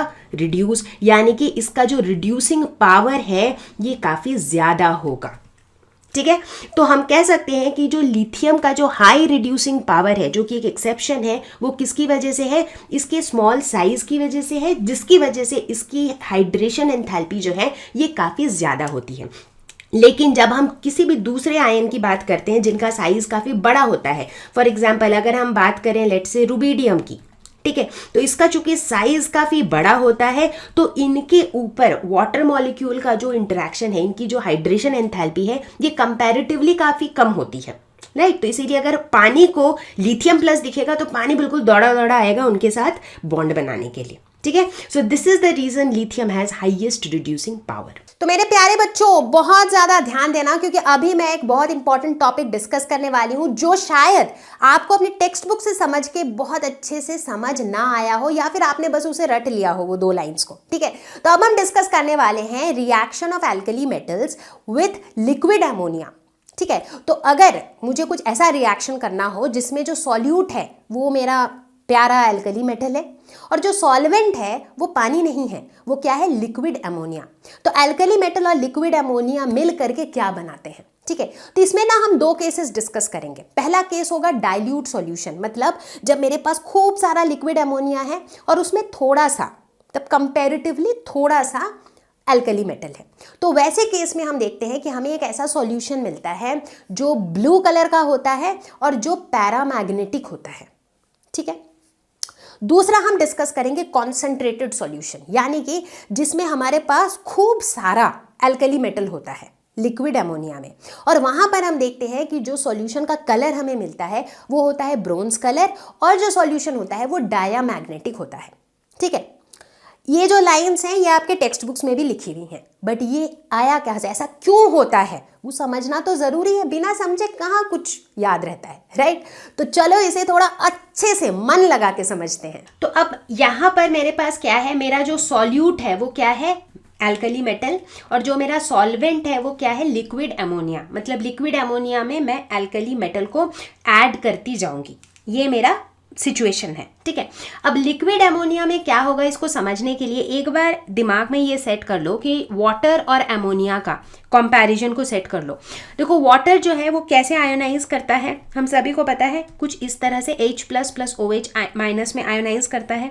उसी तरह अगर हम अमोनिया की बात करें तो अमोनिया किस तरीके से आयोनाइज करेगा, H प्लस NH2 माइनस ऐसे करेगा, ठीक है। तो हम क्या नोटिस करते हैं, लेट अस सपोज इसका, इस इक्विलिब्रियम का अगर इक्विलिब्रियम कांस्टेंट K1 है, इसका अगर K2 है, तो ऐसा पाया गया है कि जो K1 की वैल्यू है वो K2 से कई ज़्यादा है। इसका क्या मतलब है कि वाटर जो है बड़ी ही आसानी से ये आयोनाइज कर जाता है into H plus and OH minus, but water के मुकाबले NH3 जो है ये उतनी आसानी से H प्लस और NH2 माइनस में नहीं टूटता है, ठीक है। तो यानी कि अगर मैं आपको वाटर दे दूं तो वो बड़ी आसानी से बहुत सारा H प्लस बना देगा, बट अगर मैं NH3 दे दूं वो उतनी आसानी से उतना सारा H प्लस नहीं बनाएगा, ठीक है। तो ये एक बेसिक कॉन्सेप्ट है जो आपको पता होना चाहिए। तो फिलहाल मैं कौन से केस की बात करूंगी, फिलहाल मैं केस 1 डिस्कस कर रही हूं जिसके अंदर हम बात कर रहे हैं डाइल्यूट सॉल्यूशन की। डाइल्यूट सॉल्यूशन क्या होता है, जैसे कि हम सभी को पता है जब सॉल्यूट जो है वो कम मात्रा में प्रेजेंट हो, कम क्वांटिटी में जब सॉल्यूट प्रेजेंट हो उसे हम डाइल्यूट सॉल्यूशन कहते हैं। तो अब इस केस में हम क्या करेंगे, लेट अस सपोज ये मेरा मेटल है जिसे मैं, मेटल मतलब इनमें से कोई एल्कली मेटल है, ठीक है। अगर पानी हुआ रहता, अगर मेरा सॉल्वेंट पानी होता तो M प्लस H2O क्या बनाता, हमने थोड़ी देर पहले ही देखा था रिएक्शन विथ वाटर में, ये बनाता M प्लस H2 गैस, ठीक है। H2 गैस लिबरेट हो जाता है, यहाँ पर बनता है M प्लस, ठीक है। ये M प्लस क्या होता, ये जो M प्लस है ये बेसिकली मेटल का आयन होता, बट किस फॉर्म में होता, एक्वस, यानी कि ये हाइड्रेटेड आयन बनाता। अब ये मैं क्यों बता रही हूँ, ताकि आपको इसको समझने में आसानी हो, ठीक है। बट फिलहाल मेरे पास जो सॉल्वेंट है वो वाटर नहीं है, मेरे पास क्या है सॉल्वेंट, मेरा सॉल्वेंट है NH3।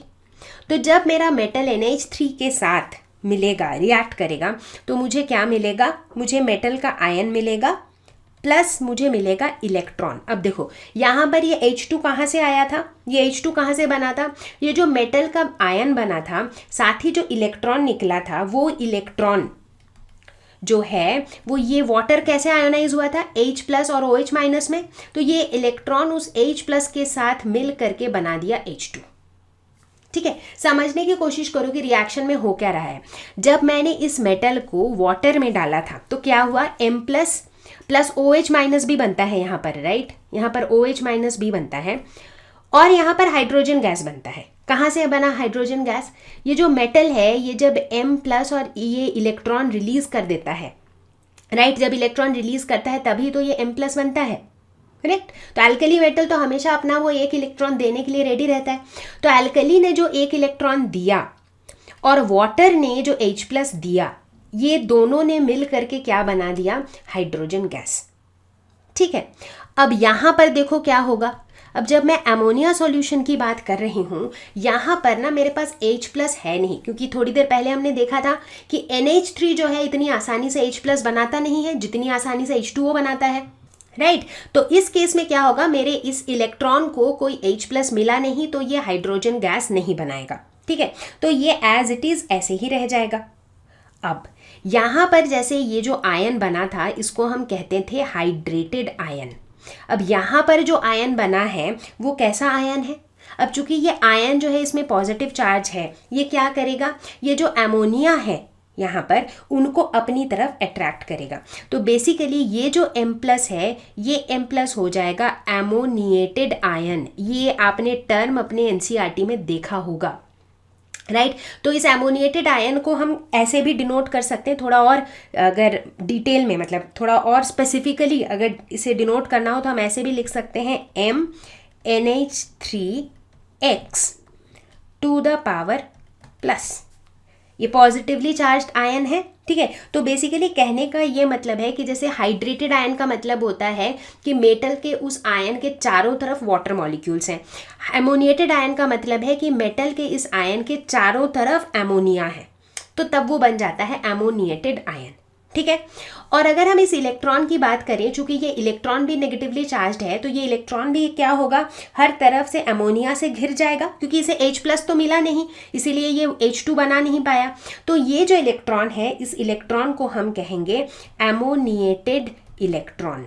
अब एमोनिएटेड इलेक्ट्रॉन को आपने देखा होगा अपने टेक्स्ट बुक में, इसे इस तरीके से डिनोट किया हुआ है ENH3Y माइनस। माइनस तो शो कर रहा है इसका चार्ज, NH3Y शो कर रहा है, मतलब Y मॉलिक्यूल्स ऑफ NH3 इसको घेर रखा है। ठीक है, तो सबको समझ में आ गया ये रिएक्शन। और दिस इज वेरी इंपॉर्टेंट, अगर ये समझ में आ गया तो आगे का बहुत आसान है। ठीक है, तो अब देखो मैं प्रॉपर्टीज कितनी आसानी से बताऊंगी। अगर ये रिएक्शन सबको समझ में आ गया कि ये क्यों ऐसा हुआ, तो उसके बाद बाकी चीजें तो आपको खुद ब खुद समझ आने लगेगी। अब देखो यहाँ पर हम क्या देखते हैं, हमारे पास क्या है, ये E जो है ये इलेक्ट्रॉन क्या है, this is basically a free electron. ठीक है, अब चूंकि ये फ्री इलेक्ट्रॉन है तो क्या होगा, ये जो सॉल्यूशन है, ये जो मेरा सॉल्यूशन है, ये solution will show conductivity. So solution will show conductivity. और क्या होगा, चूंकि मेरे पास फ्री इलेक्ट्रॉन है, मतलब मेरे पास अनपेयर्ड इलेक्ट्रॉन है, तो इसका नेचर कैसा होगा, इस सॉल्यूशन का नेचर होगा पैरामैग्नेटिक। पैरामैग्नेटिक तभी होता है ना जब हमारे पास अनपेयर्ड इलेक्ट्रॉन होते हैं। ठीक है, तीसरी प्रॉपर्टी क्या होगी, चूंकि मेरे पास फ्री इलेक्ट्रॉन है तो ये फ्री इलेक्ट्रॉन क्या करेगी, इस इलेक्ट्रॉन को एनर्जी मिलेगी तो ये वाइब्रेट करेगी, एनर्जी इसको देंगे तो ये हायर लेवल में चली जाएगी, फिर हायर से नीचे लेवल पे आएगी तो एनर्जी रिलीज करेगी। ये चीज़ें होती रहेंगी जो हमने सीखा है, राइट। इलेक्ट्रॉन मान लो एक एनर्जी लेवल पर है, ठीक है, इसको आपने एनर्जी दिया तो ये कूद के एक हायर एनर्जी लेवल पे चला गया, बट हायर एनर्जी लेवल पे ये स्टेबल नहीं है, तो ये क्या होगा, ये वापस अपने ग्राउंड स्टेट पे आएगा और उस समय ये एनर्जी रिलीज करेगा in the form of radiation. ये तो बेसिक चीज़ें हैं जो हमने पहले ही पढ़ रखी हैं। तो चूंकि ऐसा होगा यहाँ पर, क्यों होगा, क्योंकि फ्री इलेक्ट्रॉन है हमारे पास, तभी तो ये कूदा फांदी करेगा। और जब ये ऐसा करेगा, एनर्जी एब्जॉर्ब करके ऊपर कूदेगा, फिर एनर्जी रिलीज करके नीचे आएगा, तो उस समय ये एमिट करेगा कलर। जिसकी वजह से ये जो मेरा सॉल्यूशन मिलता है मुझे, वो किस कलर का होता है, वो ब्लू कलर का होता है। तो एक तरीके से हम कह सकते हैं कि ये जो पैरामैग्नेटिक नेचर है, ये जो ब्लू कलर है सॉल्यूशन का, ये जो कंडक्टिविटी की प्रॉपर्टी है, ये सारी चीज़ें किसकी वजह से है, इस फ्री इलेक्ट्रॉन की वजह से है, राइट। अच्छा, अब आप पूछोगे कि तो ये फ्री इलेक्ट्रॉन क्या हमेशा रहेगा यहाँ पे? Not necessarily. अब यही मान लो इस जिस रिएक्शन की हम बात कर रहे थे कि मेटल प्लस NH3, ये सेम रिएक्शन में लेट अस सपोज हमने इसको हीट कर दिया। अब जब हमने इसको हीट कर दिया, हीट से क्या होगा, ये जो NH3 का जो आयोनाइजेशन है ये पॉसिबल हो जाएगा, क्योंकि शुरू में ही हमने क्या देखा कि यार NH3 खुद से जो है ना इतनी आसानी से H प्लस और NH2 माइनस में टूटता नहीं है, बट अब जब हम हीट कर रहे हैं तब तो ये H प्लस और NH2 माइनस में टूट ही जाएगा, करेक्ट। और जब ये टूट जाएगा तो क्या होगा, अब देखो M जो है, जो मेरा मेटल है, वो M प्लस में M प्लस देगा और +1 इलेक्ट्रॉन देगा, है कि नहीं। अब जो इलेक्ट्रॉन इसने दिया, ये इलेक्ट्रॉन किसके साथ कंबाइन हो जाएगा, ये NH3 से जो H प्लस निकलेगा। तो बेसिकली ये इलेक्ट्रॉन और ये H प्लस कंबाइन होके बना देंगे H2, हाइड्रोजन गैस, ठीक है। और ये M प्लस जो है ये किसके साथ कंबाइन हो जाएगा, NH2 माइनस के साथ, ठीक है। तो इस सिचुएशन में तो जैसे ही सेम रिएक्शन को अगर हमने हीट कर दिया तो क्या मेरे पास फ्री इलेक्ट्रॉन है? नहीं है। चूंकि फ्री इलेक्ट्रॉन नहीं है इसलिए ये वाला जो सॉल्यूशन होगा ये कलरलेस होगा, इसमें कोई कलर नहीं होगा। चूंकि फ्री इलेक्ट्रॉन नहीं है तो ये वाला जो सॉल्यूशन है ये पैरामैग्नेटिक नहीं होगा बल्कि डायामैग्नेटिक होगा, क्योंकि यहाँ पर अनपेयर्ड इलेक्ट्रॉन नहीं है, राइट। तो इस तरह से ये जो प्रॉपर्टीज हैं ये सारी प्रॉपर्टीज किसके वजह से थी, इस फ्री इलेक्ट्रॉन के वजह से थी, जिसे हम कहते हैं एमोनिएटेड इलेक्ट्रॉन। तो देखो डाइल्यूट सॉल्यूशन का सिचुएशन सबको समझ में आ गया। अब हम बात करने वाले हैं कॉन्सेंट्रेटेड सॉल्यूशन वाला केस, यानी कि अब हम कह रहे हैं कि ठीक है जो मेरा सेटअप था वही है, बट मैं क्या कर रही हूँ कि मैं इसके अंदर और मेटल डालती जा रही हूँ, और मेटल और मेटल और मेटल। तो जब मैं और मेटल डालती चली जाऊंगी तो क्या होगा, मैं जितना मेटल डालती चली जाऊंगी अंदर उतने अनपेयर्ड इलेक्ट्रॉन बनते रहेंगे और मेटल आयंस बनते रहेंगे। तो बेसिकली मैं मेटल्स डालती जा रही हूँ और मेटल आयन और अनपेयर्ड इलेक्ट्रॉन बनते जा रहे। एक पॉइंट पर आकर जो मेरा पूरा सॉल्यूशन है वो एक तरह से सैचुरेटेड हो जाएगा, उसमें खूब सारे इलेक्ट्रॉन्स हो जाएंगे, राइट, खूब सारे अनपेयर्ड इलेक्ट्रॉन्स हो जाएंगे। बट उसके बाद भी जो है मैं और मेटल्स ऐड करती जा रही हूँ, क्योंकि मैं क्या करना चाह रही हूँ, मैं सॉल्यूट का कॉन्सेंट्रेशन बढ़ाना चाह रही हूँ, राइट। तो अब क्या होगा, अब होगा यूँ कि चूंकि इलेक्ट्रॉन्स इतने सारे हो गए हैं अब, तो अब ये इलेक्ट्रॉन्स एक दूसरे के साथ पेयरिंग अप करना शुरू कर देंगे, मतलब ऑपोजिट स्पिन वाले इलेक्ट्रॉन साथ में पेयर अप होने लग जाएंगे। तो इलेक्ट्रॉन पेयरिंग शुरू हो जाएगी। अब इलेक्ट्रॉन पेयरिंग शुरू हो जाएगी तो क्या होगा, चलो इसे बिल्कुल स्टेप बाय स्टेप समझना पड़ेगा। और देखो this is super duper interesting. तो कुल मिला के हमने अभी तक क्या देखा कि जैसे जैसे हम मेटल का कॉन्सेंट्रेशन बढ़ा रहे थे वैसे वैसे मेरी जो कंडक्टिविटी है वो भी बढ़ रही थी, वैसे वैसे मेरी जो पैरामैग्नेटिक कैरेक्टर है वो भी बढ़ रही थी, राइट। तो मतलब ये भी बढ़ रहा था तो ये भी बढ़ रहा था, पैरामैग्नेटिक कैरेक्टर भी बढ़ रहा था।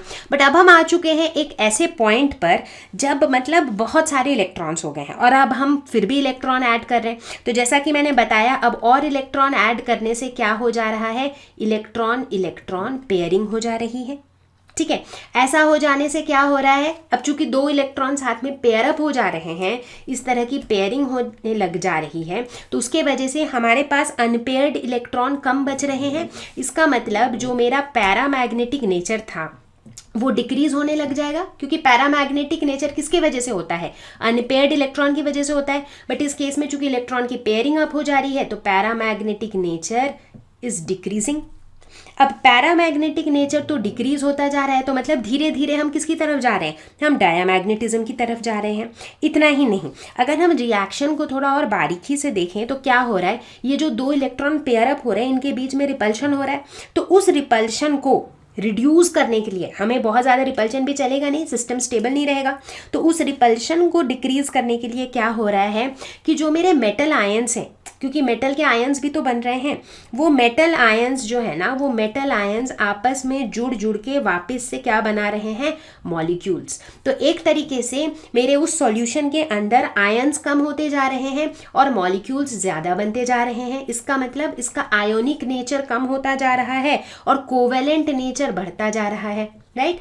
तो कोवेलेंट नेचर जो है ये इंक्रीज होता जा रहा है और आयोनिक नेचर जो है वो कम होता जा रहा है, ठीक है। कंडक्टिविटी पे क्या असर पड़ेगा? कंडक्टिविटी किसके वजह से होता है? फ्री इलेक्ट्रॉन्स की वजह से होता है। अब यहाँ पर तो भाई आयंस ही कम हो रहे हैं तो कंडक्टिविटी भी डिक्रीज होने लगेगी, ठीक है। तो फाइनली जा करके हम एक ऐसे पॉइंट पर चले जाएंगे जहाँ पर मेरा जो ये सॉल्यूशन है ये पैरामैग्नेटिक रहेगा ही नहीं, ये बन जाएगा डायामैग्नेटिक, क्योंकि इलेक्ट्रॉन्स जो है वो सारे के सारे पेयर अप हो जाएंगे और ये जो मेटल के भी आयंस हैं वो सारे के सारे मिल करके मेटल के मॉलिक्यूल्स बनाने लग जाएंगे। इससे कलर पे क्या असर पड़ेगा? कलर में भी चेंज आएगा। पहले मेरा किस कलर का था? ब्लू कलर का था, बट अब मेरा ये किस कलर का हो जाएगा? अब ये हो जाएगा ब्रोंज कलर का। तो कलर में भी चेंज आएगा, क्योंकि कलर किसके वजह से था? फ्री इलेक्ट्रॉन की वजह से था। तो अब फ्री इलेक्ट्रॉन्स कम होने लग गए हैं तो इलेक्ट्रॉन्स की कूदा फांदी कम हो जाएगी, तो ब्लू कलर भी हट के ब्रोंज कलर में चेंज हो जाएगा। तो मतलब एक सैचुरेशन लेवल पे पहुंचने के बाद जो है मेटल का कॉन्सेंट्रेशन अगर हम फिर भी बढ़ाते रहें तो हमारी कंडक्टिविटी डिक्रीज होने लगती है, पैरामैग्नेटिज्म कम होने लगती है, डायामैग्नेटिक हो जाता है सॉल्यूशन और ये ब्रोंज कलर का हो जाता है। तो बेसिकली ये जो था ये मेरा केस 2 था जिसमें हम बात करते हैं कॉन्सेंट्रेटेड सॉल्यूशन की। तो बच्चों हमने अपने प्यारे अल्कली मेटल्स के बारे में बहुत सारी चीज़ें डिस्कस कर ली, तो चलो आखिरी में एक चीज़ डिस्कस कर लेते हैं और वो है कि इनका अकरेंस, ये हमारे आसपास पाए कैसे जाते हैं। तो जैसा कि मैंने बताया कि अल्कली मेटल्स जो है ना ये बहुत ज़्यादा रिएक्टिव होते हैं, तो ये फ्री फॉर्म में तो कुछ खास पाए नहीं जाते हैं, ये मोस्टली अपने हैलाइड्स के फॉर्म पे या फिर ऑक्सी एसिड सॉल्ट्स के फॉर्म में पाए जाते हैं। तो अगर हम बात करें लेट्स से सोडियम या पोटेशियम की, तो ये काफ़ी एबंडेंट क्वांटिटी में पाए जाते हैं। जैसे हम कह सकते हैं कि 6th 7th most abundant element है अर्थ क्रस्ट में। अगर हम लिथियम की बात करें तो ये थोड़े बहुत क्वांटिटी में पाया जाता है रॉक्स वगैरह में। अगर हम फ्रांसियम की बात करें तो ये तो रेडियो एक्टिव होता है, तो ये फ्री स्टेट में नेचर में एग्जिस्ट करता ही नहीं है। तो अब बारी है उस स्पेशल अल्कली मेटल की जो बहुत ही डिफरेंटली बिहेव करता है, और वो कौन है? ऑब्वियसली द हेड एलिमेंट यानी कि लिथियम। तो अब हम डिस्कस करेंगे एनोमैलस बिहेवियर ऑफ लिथियम। और लिथियम का ये एनोमैलस बिहेवियर क्या है? हम देखते हैं कि लिथियम की काफ़ी सारी चीज़ें जो है उसके खुद के ग्रुप के बाकी अल्कली मेटल से बहुत अलग हैं। और ऐसा क्यों है? मेजरली 2 कारण हैं। एक तो लिथियम का स्मॉल साइज और दूसरा इसका हाई पोलराइजिंग पावर, ठीक है। और हम साथ ही साथ ये भी देखते हैं कि लिथियम का जो है एक डायगोनल रिलेशनशिप होता है किसके साथ? मैग्नीशियम के साथ। तो अभी फिलहाल हम क्या डिस्कस करेंगे? पहले डिस्कस करेंगे कि लिथियम के अपने ही ग्रुप के बाकियों के से क्या डिफरेंसेस हैं। दूसरा डिस्कस करेंगे कि लिथियम का मैग्नीशियम से क्या सिमिलैरिटीज हैं। तो चलो देखते हैं। तो चलो फटाफट से देखते हैं कि लिथियम की कौन सी प्रॉपर्टीज हैं जो बाकी अल्कली मेटल से अलग हैं। जैसे कि पहले तो lithium is harder compare to other alkali metals, ये ज़्यादा हार्ड है। Melting point and boiling point are higher than other alkali metals, दूसरों के मुकाबले मेल्टिंग पॉइंट बॉइलिंग पॉइंट भी ज़्यादा है। Lithium is least reactive but the strongest reducing agent. तो ये तो एक बहुत ही इंटरेस्टिंग फैक्ट है जो हमने डिटेल में ऑलरेडी डिस्कस कर लिए कि रिएक्टिव ये सबसे कम है बट रिड्यूसिंग एजेंट स्ट्रॉन्गेस्ट है। कंबशन की अगर हम बात करें तो on combustion in air it mainly forms lithium monoxide and lithium nitride unlike other alkali metals. तो ये भी जो है लिथियम का एक अलग सा प्रॉपर्टी है जो हमें दिखता है, जो बाकी अल्कली मेटल्स के अंदर हमें नहीं देखने को मिलता है। इतना ही नहीं, LiCl यानी कि लिथियम क्लोराइड जो है that is deliquescent and crystallises as a hydrate, whereas other alkali metals do not, other alkali metal chlorides do not form hydrates। तो ये जो वर्ड है डेलिक्वेसेंट, इसका मतलब है कि इस कंपाउंड के अंदर ऐसी टेंडेंसी होती है कि ये लिक्विड बन जाए, ठीक है। तो लिक्विड बनने की टेंडेंसी होती है जो कि यहाँ पर हमें इस हाइड्रेट से भी एविडेंट हो रहा है। इतना ही नहीं, lithium hydrogen carbonate is not obtained in the solid form, whereas बाकी सबके जो हाइड्रोजन कार्बोनेट्स होते हैं या फिर बाइकार्बोनेट्स जिसे हम कहते हैं वो सॉलिड फॉर्म में मिलता है हमें। Lithium, unlike other alkali metals, forms no ethanide on reaction with ethyne. तो जब वो इथाइन से रिएक्ट करता है, दैट इज C2H2, तो बाकी सब जो है वो इथाइनाइड बनाते हैं, लेकिन लिथियम जो है ऐसा नहीं बनाता है. तो ये कुछ कुछ ऐसी प्रॉपर्टीज है जिसमें लिथियम जो है उसका बिहेवियर बाकी अल्कली मेटल से अलग होता है. इनफैक्ट अगर हम लिथियम नाइट्रेट के बिहेवियर को देखें तो लिथियम नाइट्रेट को जब हम हीट करते हैं तो हमें मिलता है लिथियम ऑक्साइड, जबकि दूसरे अल्कली मेटल के नाइट्रेट्स को जब हम हीट करते हैं तो हमें उनका कॉरेस्पॉन्डिंग नाइट्राइट मिलता है, ना कि ऑक्साइड. तो लिथियम के केस में ऑक्साइड मिलता है, बाकियों के केस में नाइट्राइट. लिथियम फ्लोराइड और लिथियम ऑक्साइड जो है कंपैरेटिवली लेस सॉल्यूबल है पानी में, लेकिन जब हम दूसरे अल्कली मेटल्स को देखते हैं तो वो लोग काफ़ी ज़्यादा वाटर में सॉल्यूबल होते हैं. अब बात करते हैं कि भाई लिथियम का एक और यूनिक फीचर जो हमने देखा वो ये था कि इसकी सिमिलैरिटी है मैग्नीशियम से. तो सबसे पहला क्वेश्चन दिमाग में आता है कि भाई लिथियम और मैग्नीशियम में इतनी सिमिलैरिटी क्यों है. सो प्राइमरीली ये जो सिमिलैरिटी है that is because of similar size. दोनों का जो साइज़ है ये काफ़ी सिमिलर है, इसीलिए लिथियम जब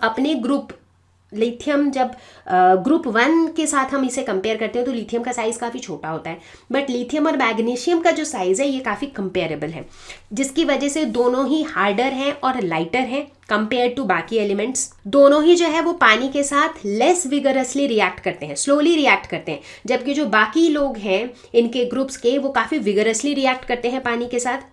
इनके ऑक्साइड्स एंड हाइड्रोक्साइड्स काफ़ी लेस सॉल्यूबल होते हैं. इनके हाइड्रोक्साइड्स डिकम्पोज कर जाते हैं हीट करने पे ये वापस टूट के बना देते हैं H+.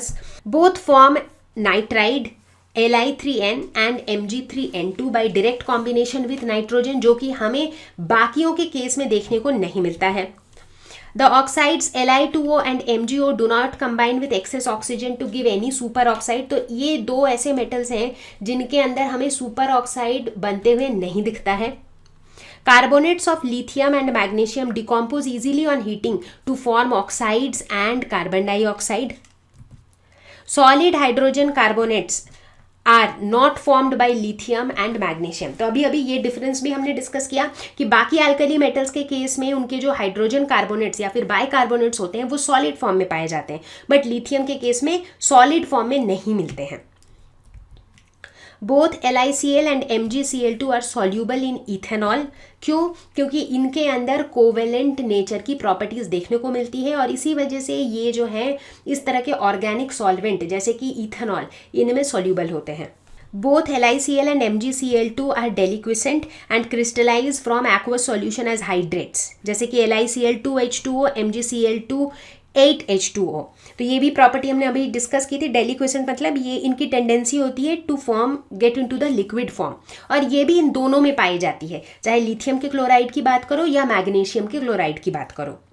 अब बात आती है एल्कली मेटल्स के यूजेस पे. जैसा कि मैंने पहले भी बताया था कि ये हमारे आसपास के बहुत सारी चीज़ों में बहुत यूजफुल होती है, तभी तो पढ़ रहे हैं. तो चलो देखते हैं कुछ कुछ एल्कली मेटल्स किस तरह से हमें काम आते हैं. तो सबसे पहले बात करेंगे लिथियम की. तो लिथियम से बहुत सारे फायदेमंद यूजफुल एलॉयज बनते हैं. इतना ही नहीं, लिथियम जो है वो इलेक्ट्रोकेमिकल सेल्स में भी बहुत यूजफुल होता है. अगर बात पहुंचती है सोडियम पे, तो हमें पता ही है कि सोडियम से बहुत सारी चीज़ें बनती हैं जो हम डे टू डे लाइफ में यूज़ करते हैं. इतना ही नहीं, सोडियम का एक बहुत यूजफुल एप्लीकेशन है कि न्यूक्लियर रिएक्टर में ये एक कूलेंट की तरह काम करता है. आगे बात पहुंचेगी पोटेशियम पर. तो पोटेशियम का तो यार हमारे बायोलॉजिकल सिस्टम में ही बहुत बड़ा रोल होता है, तो इसीलिए हमारे बॉडी के अंदर भी जो है पोटेशियम का एक सर्टेन लेवल मेंटेन होना चाहिए. इनफैक्ट आपने सुना होगा कि डॉक्टर्स कहते हैं कि bananas are great source of potassium. Not just that, potassium जो है एक अच्छे फर्टिलाइजर के तौर पे भी पोटेशियम क्लोराइड यूज किया जाता है. सोप के मैन्युफैक्चर में भी पोटेशियम यूजफुल होता है. अगर बात करें सीजियम की, तो ये फोटो इलेक्ट्रिक सेल्स डिवाइस करने के काम आता है. तो है ना काफ़ी फायदेमंद हमारे प्यारे एल्कली मेटल्स. तो अब बारी है हमारे एल्कलाइन अर्थ मेटल्स के बारे में डिस्कस करने की. तो एल्कलाइन अर्थ मेटल्स इंट्रोडक्शन तो मैंने शुरू में ही दे दिया था कि भाई ग्रुप 2 वाले जो भी एलिमेंट्स हैं वो हमारे एल्कलाइन अर्थ मेटल्स के अंदर फॉल करता है. हालांकि जो हेड एलिमेंट है, यानी कि कौन सा वाला एलिमेंट, बेरिलियम. एग्जैक्टली, बेरिलियम जो है तो ये ग्रुप 2 का पार्ट, लेकिन ये एनोमलस बिहेवियर शो करता है, मतलब ये काफ़ी डिफरेंटली बिहेव करता है कंपेयर्ड टू बाकी सारे अल्कलाइन अर्थ मेटल्स। ठीक है, तो चलो देखते हैं, सारी चीज़ें समझेंगे आगे जाके। और बेरिलियम के बारे में एक चीज़ और बता दूं कि बेरिलियम भी डायगोनल रिलेशनशिप शो करता है। तो बेरिलियम और एल्यूमिनियम इन दोनों में काफ़ी सारी प्रॉपर्टीज सिमिलर होती है, इसके बारे में भी डिटेल में डिस्कस करेंगे। तो हम नोटिस करेंगे कि अल्कलाइन अर्थ मेटल्स के केस में भी जो इनकी फिजिकल प्रॉपर्टीज हैं, जो इनकी केमिकल प्रॉपर्टीज हैं, उनमें एक ट्रेंड है। हम नोटिस करेंगे, चाहे हम इलेक्ट्रॉनिक कॉन्फ़िगरेशन की बात करें, चाहे आयोनिक रेडियाई की बात करें, एटॉमिक रेडियाई की बात करें, आयोनाइजेशन एंथैल्पी की बात करें, हाइड्रेशन एंथैल्पी की बात करें, सारी चीज़ों का यहाँ पर भी एक पैटर्न नोटिस होता है। तो चलो, जिस तरह से अल्कली मेटल्स पढ़ा था उसी तरह से पढ़ते हैं अल्कलाइन अर्थ मेटल्स भी। तो अब अल्कलाइन अर्थ मेटल्स की बारी है, तो यहाँ भी हम शुरुआत करेंगे इलेक्ट्रॉनिक कॉन्फ़िगरेशन से। तो अगर इनके इलेक्ट्रॉनिक कॉन्फ़िगरेशन पे हम फोकस करें तो हम क्या देखते हैं, बेरिलियम का 2s2, मैग्नीशियम का 3s2, कैल्शियम का 4s2, स्ट्रॉन्शियम का 5s2, इसका 6s2, 7s2। तो बेसिकली क्या हो रहा है, जो आउटर इलेक्ट्रॉनिक कॉन्फ़िगरेशन है वो ns2 के फॉर्मेट में है, विच मीन्स कि आउटर मोस्ट शेल में कितने इलेक्ट्रॉन्स हैं, 2 इलेक्ट्रॉन्स हैं सबके लिए। ठीक इसी तरीके से अब अगर हम बात करें एटॉमिक और आयोनिक रेडियाई की, तो वहाँ पर भी इलेक्ट्रॉनिक कॉन्फ़िगरेशन का एक रोल होता है। जैसे लेट्स से हम बात कर रहे हैं बेरिलियम की, तो बेरिलियम का इलेक्ट्रॉनिक कॉन्फ़िगरेशन है 1s2 2s2, मतलब जो आउटर मोस्ट शेल है दैट इज़ 2, यहाँ पर 2 शेल्स हैं और 2 इलेक्ट्रॉन हैं। अगर बात करें मैग्नीशियम का तो 1s2 2s2 2p6 3s2, तो यहाँ पर कितने हैं, 1 2 3। Calcium 1 2 3 4, strontium 1 2 3 4 5। तो बेसिकली जैसे जैसे हम नीचे जा रहे हैं नंबर ऑफ शेल्स बढ़ रहे हैं, जिसकी वजह से एटॉमिक रेडियाई आयोनिक रेडियाई बढ़ रहा है। अब अगर एल्कलीन अर्थ मेटल को हम एल्कली मेटल्स के साथ कंपेयर करें तो हम क्या देखेंगे कि इनका जो रेडियाई है वो उनसे स्मॉलर है। तो अगर हम कंपेयर करें एल्कली मेटल्स के साथ, तो एल्कली मेटल्स का जो रेडियाई है वो ज़्यादा है, किससे, एल्कलाइन अर्थ मेटल से। ऐसा क्यों, ऐसा इसलिए क्योंकि हमने पीरियोडिक क्लासिफिकेशन ऑफ एलिमेंट्स में ये ऑलरेडी पढ़ रखा है कि जैसे जैसे हम एक पीरियड में लेफ़्ट टू राइट जाते हैं, पीरियड में जब हम लेफ़्ट टू राइट जाते हैं तो हमारा जो एटॉमिक रेडियाई है या फिर आयोनिक रेडियाई है वो क्या होता है, वो डिक्रीज़ होते रहता है। और जब हम टॉप टू डाउन जाते हैं इन अ ग्रुप, तब हमारा जो रेडियाई है वो क्या होते रहता है, वो इंक्रीज होते रहता है। तो बच्चों चलो बात करते हैं अब हाइड्रेशन एंथैल्पी की। अब हाइड्रेशन एंथैल्पी क्या होती है ये तो हमने ऑलरेडी अल्कली मेटल्स के टाइम पर डिस्कस कर लिया था, तो ये तो अभी आप सबको पता ही है। तो यहाँ पर हम देखते हैं कि अल्कलाइन अर्थ मेटल्स की जो हाइड्रेशन एंथैल्पी होती है ये अल्कली मेटल्स के कंपैरिजन में काफ़ी ज़्यादा होती है। क्यों, वही लॉजिक यूज़ करो। अब देखो होता क्या है कि किसी भी पीरियड में जैसे जैसे हम लेफ़्ट टू राइट जाते हैं तो आयोनिक साइज जो है वो डिक्रीज होते रहता है, राइट। जैसे डाउन द ग्रुप इंक्रीज होता है, left to right in a period क्या होता है, ये डिक्रीज होते रहता है। तो उस लॉजिक से जो मेरा अल्कलाइन अर्थ मेटल है वो अल्कली मेटल से छोटा होगा, उसका आयोनिक साइज। एक एग्जांपल लेके समझते हैं। लेट अस सपोज हम कंपेयर करते हैं सोडियम और मैग्नीशियम को। सोडियम मेरा अल्कली मेटल है, मैग्नीशियम उसी पीरियड में लाई करने वाला अल्कलाइन अर्थ मेटल है, ठीक है। तो अब मैग्नीशियम का जो साइज होगा वो सोडियम से छोटा होगा, मतलब जो आयोनिक साइज होगा मैग्नीशियम का वो छोटा होगा। अगर आयोनिक साइज छोटा होगा तो क्या होगा, चार्ज की जो डेंसिटी है वो ज़्यादा होगी। अगर चार्ज की डेंसिटी ज़्यादा होगी तो वाटर के साथ, वाटर का जो पोलर एंड है उसके साथ अट्रैक्शन ज़्यादा होगा, तो एक्सटेंट ऑफ हाइड्रेशन ज़्यादा होगा, तो हाइड्रेशन एंथैल्पी ज़्यादा होगा। एग्जैक्टली तो इसीलिए जब आयोनिक साइज छोटा हो जाता है तो हाइड्रेशन एंथैल्पी ज़्यादा हो जाता है। और यही कारण है कि अल्कलाइन अर्थ मेटल्स की हाइड्रेशन एंथैल्पी ज्यादा होती है when compare to alkali metals.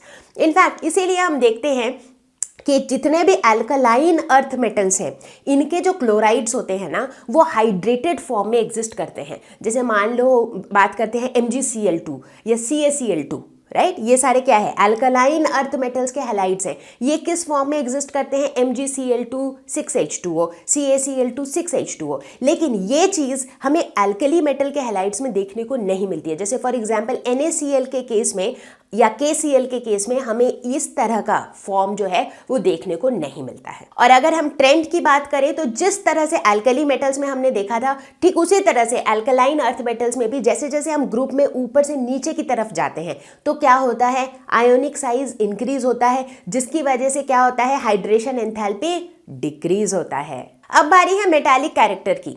अब एल्कलाइन अर्थ मेटल्स का जो वैलेंस इलेक्ट्रॉन होता है वो 2 होता है, इसके पास 2 वैलेंस इलेक्ट्रॉन होते हैं। तो इनकी भी टेंडेंसी तो खैर यही होती है कि ये उन 2 इलेक्ट्रॉन को दे के और अपना ऑक्टेट कंप्लीट कर ले, राइट। तो टेंडेंसी तो यही रहती है, इसीलिए ये मेटल्स हैं। अगर हम एल्कली मेटल से कंपेयर करें तो ये लेस मेटालिक होते हैं, क्योंकि एल्कली मेटल में क्या होता है कि एक ही इलेक्ट्रॉन रहता है उनके आउटर मोस्ट शेल में, तो उन्हें तो बहुत जल्दी लगी रहती है कि यार बस एक ही इलेक्ट्रॉन तो है तो कोई ले लो। लेकिन एल्कलाइन अर्थ मेटल में चूंकि 2 इलेक्ट्रॉन रहता है बाहर, राइट, तो वो जो ईगरनेस है वो थोड़ी सी कम हो जाती है, क्योंकि 2 को लूज करना थोड़ा ज़्यादा डिफिकल्ट होता है कंपेयर टू 1 को लूज करना, है कि नहीं। तो इसीलिए यहाँ पर इनका जो इलेक्ट्रॉन लूज करने की जो टेंडेंसी है ये थोड़ी सी कम हो जाती है, जिसकी वजह से जो मेटालिक कैरेक्टर है ये भी थोड़ा सा कम हो जाता है। हालांकि जब हम इसके ट्रेंड की बात करते हैं डाउन द ग्रुप, मतलब एल्कलाइन अर्थ मेटल्स में जब हम ग्रुप में ऊपर से नीचे की तरफ जाते हैं तो मेटालिक कैरेक्टर क्या होता है, इंक्रीज होता है, बिल्कुल एल्कली मेटल्स की तरह। क्यों? क्योंकि जब हम नीचे जा रहे हैं तब तो भाई उसका साइज बढ़ते जा रहा है, एटॉमिक साइज, तो नंबर ऑफ शेल्स बढ़ते जा रहे हैं, तो वैलेंस इलेक्ट्रॉन जो है वो न्यूक्लियस से दूर जाता जा रहा है, तो न्यूक्लियस का लगाव कम होता जा रहा है, बोल रहा है तू जा। तो इलेक्ट्रॉन को लूज करने की टेंडेंसी जो है जैसे जैसे हम नीचे की तरफ जा रहे हैं वैसे वैसे बढ़ रही है। So metallic character increases down the group. अगर बात करें रिड्यूसिंग पावर की तो हम देखते हैं कि एल्कलाइन अर्थ मेटल्स जो हैं they are weaker reducing agents than alkali metals. मतलब रिड्यूसिंग एजेंट तो हैं बट एल्कली मेटल्स से कमजोर रिड्यूसिंग एजेंट है। क्यों? देखो उसी सब कुछ उसी लॉजिक पे बेस्ड है, क्योंकि एल्कलाइन अर्थ मेटल्स में इलेक्ट्रॉन को लूज करने की टेंडेंसी क्या है, कम है कंपेयर टू एल्कली मेटल्स। अभी अभी डिस्कस किया था। अब चूंकि इलेक्ट्रॉन लूज करने की टेंडेंसी कम है तो ऑक्सीडाइज होने की टेंडेंसी कम है, क्योंकि ऑक्सीडेशन क्या होता है, लॉस ऑफ इलेक्ट्रॉन। मैं इलेक्ट्रॉन लूज करूंगी तभी मैं ऑक्सीडाइज होंगी। अब इलेक्ट्रॉन लूज करने की टेंडेंसी ही कम है तो मैं ऑक्सीडाइज कम होंगी। अगर मैं ऑक्सीडाइज कम होंगी तो मैं दूसरों को रिड्यूस भी कम करूंगी, यानी कि मैं वीकर रिड्यूसिंग एजेंट होंगी। अब बारी है डेंसिटी की। तो हम नोटिस करते हैं कि जो एल्कलाइन अर्थ मेटल्स हैं अपना, ये एल्कली मेटल्स के मुकाबले ज्यादा डेंस और हार्ड होते हैं, डेंसिटी ज्यादा होती है इनकी। ऐसा क्यों? क्योंकि डेंसिटी क्या होता है, मास बाय वॉल्यूम। अब देखो एल्कलाइन अर्थ मेटल्स जो है इनका मास एल्कली मेटल से तो ज्यादा है। क्यों? क्योंकि एटॉमिक मास ज्यादा है ना भाई, एटॉमिक नंबर, एटॉमिक मास इनके ज्यादा है। तो इसीलिए मतलब मैं ये जो कंपैरिजन कर रही हूँ ये कर रही हूँ एक एल्कली मेटल और एक एल्कलाइन अर्थ मेटल जो सेम पीरियड में लाइक कर रहा है, उन्हीं का कंपैरिजन बता रही हूँ, ठीक है। तो अब मास इनका ज्यादा है, वॉल्यूम का क्या चक्कर है, वॉल्यूम इनका कम है। क्यों? क्योंकि लेफ्ट टू राइट हम जैसे ही किसी पीरियड में जाते हैं तो मेरा एटॉमिक साइज कम होता है, तो वॉल्यूम कम हो रहा है। तो इसका मतलब density is equal to mass by volume में मास बढ़ रहा है इनका, लेकिन वॉल्यूम कम हो रहा है, तो ओवरऑल डेंसिटी क्या होगा, बढ़ेगा, राइट। तो इसीलिए एल्कलाइन अर्थ मेटल जो है अपने पहले वाले एल्कली मेटल के मुकाबले ज्यादा डेंस होते हैं। अगर बात करें melting point and boiling point की तो एल्कलाइन अर्थ मेटल्स का melting point, boiling point alkali metals के मुकाबले ज्यादा होता है, हायर होता है। क्यों होता है? सब कुछ उसी से रिलेट करो, क्योंकि एल्कलाइन अर्थ मेटल्स छोटे होते हैं, छोटा साइज है तो क्या होता है, अंदर का क्लोज पैकिंग ज़्यादा स्ट्रॉन्ग है, तो स्टेबिलिटी ज़्यादा है, तो उनको मेल्ट करने में या बॉयल करने में ज़्यादा एनर्जी देनी पड़ेगी, तो मेल्टिंग पॉइंट, बॉइलिंग पॉइंट जो है हायर है। तो बच्चों अब बारी है बात करने की फ्लेम कलर के बारे में। तो हम नोटिस करते हैं कि एल्कलाइन अर्थ मेटल्स के अंदर बेरिलियम और मैग्नीशियम ये 2 ऐसे हैं जो फ्लेम कलर इम्पार्ट नहीं करते हैं। लेकिन अगर हम बात करें कैल्शियम, स्ट्रॉन्शियम या बैरियम की, ये जो है they impart characteristic colour to flame just like alkali metals. याद है हमने डिस्कस किया था, अलग अलग जो एलिमेंट्स हैं वो अलग अलग कलर इम्पार्ट करते हैं। तो यहाँ भी हम देखते हैं कि अगर हम कैल्शियम, स्ट्रॉन्शियम, बैरियम की बात करें तो ये अलग अलग कलर इम्पार्ट करते हैं फ्लेम को, जैसे कि brick red, crimson red, green, ठीक है। तो अब कलर इम्पार्ट क्यों होता है ये तो हमने ऑलरेडी सीख लिया था, राइट, जब एल्कली मेटल्स डिस्कस किया था कि भाई इलेक्ट्रॉन्स को वो फ्लेम की जो एनर्जी होती है उस हीट एनर्जी से इलेक्ट्रॉन्स को एनर्जी मिलती है, वो एक्साइट हो जाते हैं, हायर लेवल पे चले जाते हैं, वापस जब ग्राउंड स्टेट में फॉल बैक करते हैं, so there emit the energy in the form of radiation, जो कि हमें विजिबल लाइट की तरह दिखता है, राइट ये हमने सीख लिया था। बट यहाँ पर ज़्यादा इम्पॉर्टेंट सवाल ये है कि यार बेरिलियम और मैग्नीशियम ये कलर इम्पार्ट क्यों नहीं करते हैं? ऐसा इसलिए क्योंकि बेरिलियम और मैग्नीशियम के अंदर जो इलेक्ट्रॉन्स हैं वो काफ़ी टाइटली बाउंड हैं, तो इसीलिए फ्लेम से जितनी एनर्जी मिल रही है that is not enough to excite these electrons. तो अब इलेक्ट्रॉन्स एक्साइट ही नहीं हो रहे हैं तो फिर कलर कहाँ से आएगा? क्योंकि जब इलेक्ट्रॉन्स एक्साइट होंगे तभी तो वो फॉल बैक करेंगे, जब फॉल बैक करेंगे तो वो एनर्जी रिलीज करेंगे इन the form of visible light. तो यहाँ पर इलेक्ट्रॉन्स एक्साइट ही नहीं हो रहे हैं, सो नो कलर। तो अब बारी है बात करने की chemical properties of alkaline earth metals. Chemical properties के अंदर अरे वही कहानी चलेगी अपनी, हाइड्राइड्स, हैलाइड्स, ऑक्साइड्स, हाइड्रोक्साइड्स, सबको बिल्कुल क्रिस्टल क्लियर करेंगे। ठीक है, तैयार हो सभी लोग? चलो शुरू करें। तो सबसे पहले बात करेंगे रिएक्शन विथ एयर। अब हम नोटिस करते हैं इन जनरल कि जो अल्कलाइन अर्थ मेटल्स होते हैं ना, ये एयर से इतना विगरसली रिएक्ट नहीं करते हैं जैसे कि अल्कली मेटल्स करते थे। क्योंकि हमने अल्कली मेटल्स का तो देखा ही था, उनका तो ये हाल था कि वाटर और एयर से वो इतना विगरसली रिएक्ट करते थे कि हम उन्हें केरोसिन ऑयल में डिप करके स्टोर करते हैं, राइट। बट यहाँ पर क्या है ना कि रिएक्शन को शुरू कराने के लिए we need to do something. But एक बार अगर रिएक्शन शुरू हो गया देन इट कंटिन्यूज विगरसली। मतलब शुरुआत में थोड़ा सा हेजिटेशन है, बट एक बार शुरू हो गया फिर तो विगरस रिएक्शन चलेगा। ठीक है, तो चलो क्या करते हैं कि जितने भी अल्कलाइन अर्थ मेटल्स हैं हमारे, एक एक करके देखते हैं कि कैसे वो ऑक्सीजन के साथ या एयर के साथ रिएक्ट करते हैं। तो चलो ऊपर से शुरुआत करते हैं। तो अगर हम बेरिलियम और मैग्नीशियम इन दोनों एलिमेंट्स की बात करें तो हम नोटिस करते हैं कि they are kinetically inert to oxygen.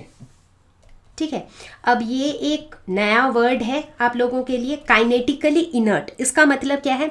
इसका मतलब है कि इन्हें एक्टिवेट करने के लिए जो एनर्जी देनी पड़ती है दैट इज क्वाइट हाई। तो मतलब ऑक्सीजन के साथ रिएक्ट करवाने के लिए हमें जो एनर्जी देनी पड़ती है that is very high, so they require very high activation energy. ठीक है, तो इसीलिए हम कहते हैं कि बेरिलियम और मैग्नीशियम जो है वो काइनेटिकली इनर्ट है when we talk about reaction with oxygen. ठीक है, अच्छा अब दूसरा बात यह है कि इसका मतलब बेरिलियम और मैग्नीशियम कभी भी ऑक्सीजन से रिएक्ट नहीं करते हैं? नॉट रियली, करते हैं। जैसे अगर हम बेरिलियम की बात करें तो अगर बेरिलियम पाउडर्ड फॉर्म में हो, पाउडर्ड फॉर्म में अगर मेरे पास बेरिलियम हो तो कुछ इस तरह का रिएक्शन होता है। Let us suppose beryllium powdered form में, ठीक है, ये एयर में बर्न करेगा और ये क्या बनाएगा? ये बनाएगा बेरिलियम ऑक्साइड, ये बनाएगा बेरिलियम नाइट्राइड भी, क्योंकि एयर में सिर्फ ऑक्सीजन थोड़ी है, एयर में नाइट्रोजन भी है, राइट। तो ये इस तरह का रिएक्शन बनाएगा। ठीक है, अब एक दूसरा सवाल ये आता है कि यार तो ये ऑक्सीजन के साथ रिएक्ट तो करता है, तो फिर स्टार्टिंग में हम ऐसा क्यों बोल रहे थे कि ये आसानी से रिएक्ट करता नहीं है normally beryllium? That is because beryllium और मैग्नीशियम इन दोनों के केस में हम देखते हैं कि इनके ऊपर ना एक बहुत ही thin but strong layer of beryllium oxide बन जाता है। अब वो ऑक्साइड की लेयर बन जाने से वो फर्दर किसी नए ऑक्सीजन को बेरिलियम के साथ या मैग्नीशियम के साथ रिएक्ट नहीं करने देते हैं। ठीक है, तो it is basically because of that thin layer of oxide. ठीक है, तो चलो ये तो हो गए बेरिलियम। अब बात करते हैं मैग्नीशियम की। तो ठीक इसी तरीके से जब मैग्नीशियम एयर में बर्न करता है तो ये बनाता है मैग्नीशियम ऑक्साइड, ये बनाता है मैग्नीशियम नाइट्राइड भी। ठीक है, तो इसे अगर हम इसके कलर की बात करें तो इसका जो फ्लेम का कलर होता है that is white flame, white colour का फ्लेम होता है। ठीक है, अब बात करते हैं चलो तीसरे वाले एलिमेंट की, जो कि है कैल्शियम। इनफैक्ट कैल्शियम या फिर स्ट्रॉन्शियम, किसी की भी अगर हम बात करें, चाहे कैल्शियम है चाहे स्ट्रॉन्शियम है, दोनों के केस में हम देखते हैं कि ये एयर में बर्न करते हैं with intense white flame, white flame के साथ बर्न करते हैं और उनमें हल्का हल्का रेड टिंजेस भी दिखता है। मतलब फ्लेम तो ऐसा वाइट कलर का ही होता है बट बाहर के साइड में हल्की सी रेडिश कलर दिखती है। ठीक है, अगर बात करें बैरियम की तो बैरियम के केस में भी हमें वाइट फ्लेम मिलता है, मतलब विथ वाइट फ्लेम ये बर्न करता है इन एयर, बट यहाँ पर हमें हल्के हल्के पेल ग्रीन टिंजेस देखने को मिलते हैं। तो ये कुछ ऑब्जर्वेशंस हैं कि किस तरह से ये सारे के सारे एलिमेंट्स जो हैं ये एयर में बर्न करते हैं, किस तरह से एयर के साथ ये रिएक्ट करते हैं। अब अगर आप पूछोगे कि ये कैल्शियम, स्ट्रॉन्शियम, बैरियम ये क्या बनाते हैं, तो बेसिकली ये भी जो है ऑक्साइड्स एंड नाइट्राइड्स ही बनाते हैं। तो कुल मिला के हम ये कह सकते हैं कि ये जितने भी अल्कलीन अर्थ मेटल्स हैं ये क्या बनाते हैं, जब ये एयर के साथ रिएक्ट करते हैं ये ऑक्साइड्स और नाइट्राइड्स बनाते हैं। ठीक है, लेकिन देखा यह गया है कि जैसे जैसे हम ऊपर से नीचे की तरफ आते हैं तो जो केमिकल रिएक्टिविटी है that increases down the group. तो हम क्या देखते हैं कि chemical reactivity increases down the group. जैसे जैसे हम ऊपर से नीचे की तरफ आएंगे तो केमिकल रिएक्टिविटी बढ़ेगी। कैसे, देखो पता चल रहा है, जब हम मैग्नीशियम और बेरिलियम की बात कर रहे थे तो हम कह रहे थे कि ये आसानी से रिएक्ट नहीं करते हैं, काइनेटिकली इनर्ट होते हैं। धीरे धीरे जैसे जैसे हम नीचे आ रहे हैं हम कह रहे हैं कि ये रेडिली रिएक्ट कर जाते हैं, आसानी से रिएक्ट कर जाते हैं। इनफैक्ट अगर हम कैल्शियम, स्ट्रॉन्शियम या बैरियम की बात करें तो ये सारे के सारे तो कोल्ड वाटर के साथ भी रिएक्ट कर जाते हैं। तो बेसिकली ये वाले जो एलिमेंट्स हैं, जो नीचे की तरफ एलिमेंट्स हैं, they even react with cold water. Heat wheat करने की कोई ज़रूरत नहीं होती है, तो ये काफ़ी आराम से कोल्ड वाटर के साथ रिएक्ट करके हाइड्रोक्साइड्स बना देते हैं। तो इन चीज़ों से हमें पता चल रहा है कि जैसे जैसे हम ग्रुप में नीचे की तरफ जा रहे हैं तो जो केमिकल रिएक्टिविटी है वो बढ़ रही है। ठीक है, अब यहाँ पर चूंकि हम किसकी बात कर रहे हैं, हम देख रहे हैं यहाँ पर ऑक्साइड्स बन रहे हैं सबके। तो अगर हम इन ऑक्साइड्स की बात करें तो यहाँ पर कुछ एक्सेप्शंस हैं जो हम डिस्कस करेंगे। जैसे फॉर एग्जांपल हमारा एक्सेप्शनल हमेशा ना पहला ही एलिमेंट होता है। तो जैसे इस केस में भी हम देखेंगे कि जो बेरिलियम ऑक्साइड है इसकी अगर हम बात करें तो ये एम्फोटेरिक होता है नेचर में। एम्फोटेरिक मतलब ये एसिड की तरह भी बिहेव करता है और ये बेस की तरह भी बिहेव करता है। लेकिन इसके अलावा बाकी जितने भी ऑक्साइड्स हैं, चाहे मैग्नीशियम का ऑक्साइड है, चाहे कैल्शियम का ऑक्साइड है, चाहे स्ट्रॉन्शियम का ऑक्साइड है, चाहे बेरियम का ऑक्साइड है, बाकी सारे ऑक्साइड कैसे होते हैं, बाकी सभी बेसिक नेचर के होते हैं। उसी तरह जो बेरिलियम का ऑक्साइड है इसकी एक खास बात और ये होती है कि ये कोवेलेंट होता है, कोवेलेंट नेचर का होता है। तो इस कंपाउंड में कोवेलेंट कैरेक्टर ज़्यादा है, लेकिन जितने बाकी ऑक्साइड्स हैं उन सब में आयोनिक कैरेक्टर होता है। ठीक है, तो ये एक एक्सेप्शन था बेरिलियम ऑक्साइड का। इनफैक्ट आगे आगे आप देखते रहोगे कि बेरिलियम जो है और भी बहुत सारे एक्सेप्शंस हमें शो करेगा। तो अब बारी है डिस्कस करने की हाइड्रोक्साइड्स की। हाइड्रोक्साइड्स कैसे बनते हैं, अभी मैंने बताया था पिछले स्लाइड में कि हाइड्रोक्साइड्स जनरली बनते हैं जब हम ऑक्साइड्स को वाटर से रिएक्ट करवाते हैं। ठीक है, तो अब जैसे अभी अभी हमने ये भी देखा, जैसे ये हमारे एलिमेंट्स हैं राइट, तो इनके ऑक्साइड्स क्या क्या होते हैं। जैसे बेरिलियम की बात करें तो बेरिलियम ऑक्साइड, मैग्नीशियम का मैग्नीशियम ऑक्साइड, कैल्शियम का कैल्शियम ऑक्साइड, स्ट्रॉन्शियम का स्ट्रॉन्शियम ऑक्साइड और बेरियम का बेरियम ऑक्साइड। ठीक है, इस तरह के ऑक्साइड्स बनते हैं इनके।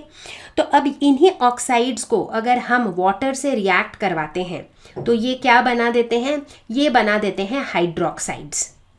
ठीक है, जैसे कि BeOH2 बेरिलियम का हाइड्रोक्साइड, उसी तरह मैग्नीशियम का हाइड्रोक्साइड, ठीक उसी तरह कैल्शियम का हाइड्रोक्साइड एंड सो ऑन। तो इसी तरीके से हाइड्रोक्साइड्स बनती जाएंगी। ठीक है, अब अगर इन हाइड्रोक्साइड्स की नेचर की बात करें तो यहाँ पर भी हम देखते हैं कि अपना जो बेरिलियम है ये एक्सेप्शन है।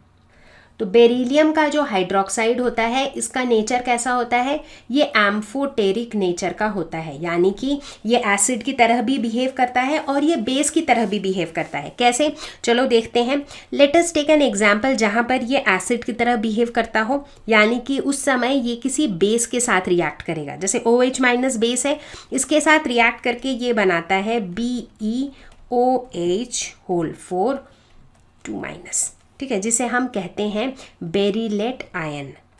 तो इस रिएक्शन में ये किसके तरह बिहेव कर रहा है, ये एसिड की तरह बिहेव कर रहा है। तो बेसिकली जब ये बेस के साथ रिएक्ट करेगा तो एसिड जैसा बिहेव करेगा, जब ये एसिड के साथ रिएक्ट करेगा तब ये बेस जैसा बिहेव करेगा। चलो एक वैसा एग्जांपल लेते हैं। लेट अस सपोज कि बेरिलियम हाइड्रोक्साइड जो है ये किसी एसिड के साथ रिएक्ट करे, जैसे कि HCl। ठीक है, तो वहाँ पर हम देखते हैं कि ये बनाता है BeOH4Cl2। तो तो यहाँ पर चूंकि ये एसिड के साथ रिएक्ट कर रहा है तो इसीलिए ये खुद कैसे बिहेव कर रहा है, ये बेस की तरह बिहेव कर रहा है। तो इससे हमें क्या पता चल रहा है कि बेरिलियम का जो हाइड्रोक्साइड है वो एम्फोटेरिक नेचर का होता है, लेकिन जो बाकी सारे हाइड्रोक्साइड्स हैं इनका नेचर कैसा होता है, ये सारे बेसिक नेचर के होते हैं, ये सारे बेस की तरह ही बिहेव करते हैं। ठीक है, अब अगर हम एल्कलाइन अर्थ मेटल हाइड्रोक्साइड्स को एल्कली मेटल हाइड्रोक्साइड से कंपेयर करें तो हम क्या देखते हैं, तो हम नोटिस करते हैं कि जो एल्कली मेटल के हाइड्रोक्साइड्स थे, यानी कि ग्रुप 1 एलिमेंट्स के जो हाइड्रोक्साइड्स थे वो ज़्यादा बेसिक थे। So alkali metal hydroxides are more basic, किससे ज़्यादा, than these hydroxides, alkaline earth metal hydroxides. अब वही सवाल दिमाग में कि ऐसा क्यों, ऐसा इसलिए क्योंकि बेस का क्या टेंडेंसी होता है, वो इलेक्ट्रॉन्स लूज करना चाहते हैं, राइट। हमने पढ़ा था ना लुईस एसिड बेस वगैरह, तो उसमें हमने देखा था जो इलेक्ट्रॉन लूज करना चाहते हैं वो बेस है। अब हम देखते हैं कि एल्कली मेटल्स के केस में ना वो लोग इलेक्ट्रॉन ज़्यादा लूज करना चाहते हैं when compare to alkaline earth metals. मतलब इस तरह का कोई भी रीजनिंग आपको करना हो ना तो आप सीधे इनके बेसिक्स पे पहुंच जाओ, इनके इलेक्ट्रॉनिक कॉन्फिगरेशन पे पहुंच जाओ, इनका टेंडेंसी क्या होता है उस पर पहुंच जाओ। तो आप देखोगे कि जो एल्कली मेटल हाइड्रोक्साइड्स है वहाँ पर उनको इलेक्ट्रॉन देने की टेंडेंसी जो है वो ज़्यादा है, जिसकी वजह से उनका नेचर ज़्यादा बेसिक है when compare to alkaline earth metal hydroxides. Hydrogen कैसे रिएक्ट करते हैं हमारे प्यारे alkaline earth metals with hydrogen, तो हम देखते हैं कि बेरिलियम के अलावा, बेरिलियम क्या है, वही अपना हेड एलिमेंट, कुछ ना कुछ इसको अपना एक्सेप्शन रखना ही है। तो बेरिलियम के अलावा बाकी जितने एल्कलाइन अर्थ मेटल्स हैं ये सभी हाइड्रोजन के साथ मिल करके बनाते हैं हाइड्राइड्स। लेकिन क्या इसका यह मतलब है कि बेरिलियम हाइड्राइड कभी बनता ही नहीं है? Not really. चलो देखें।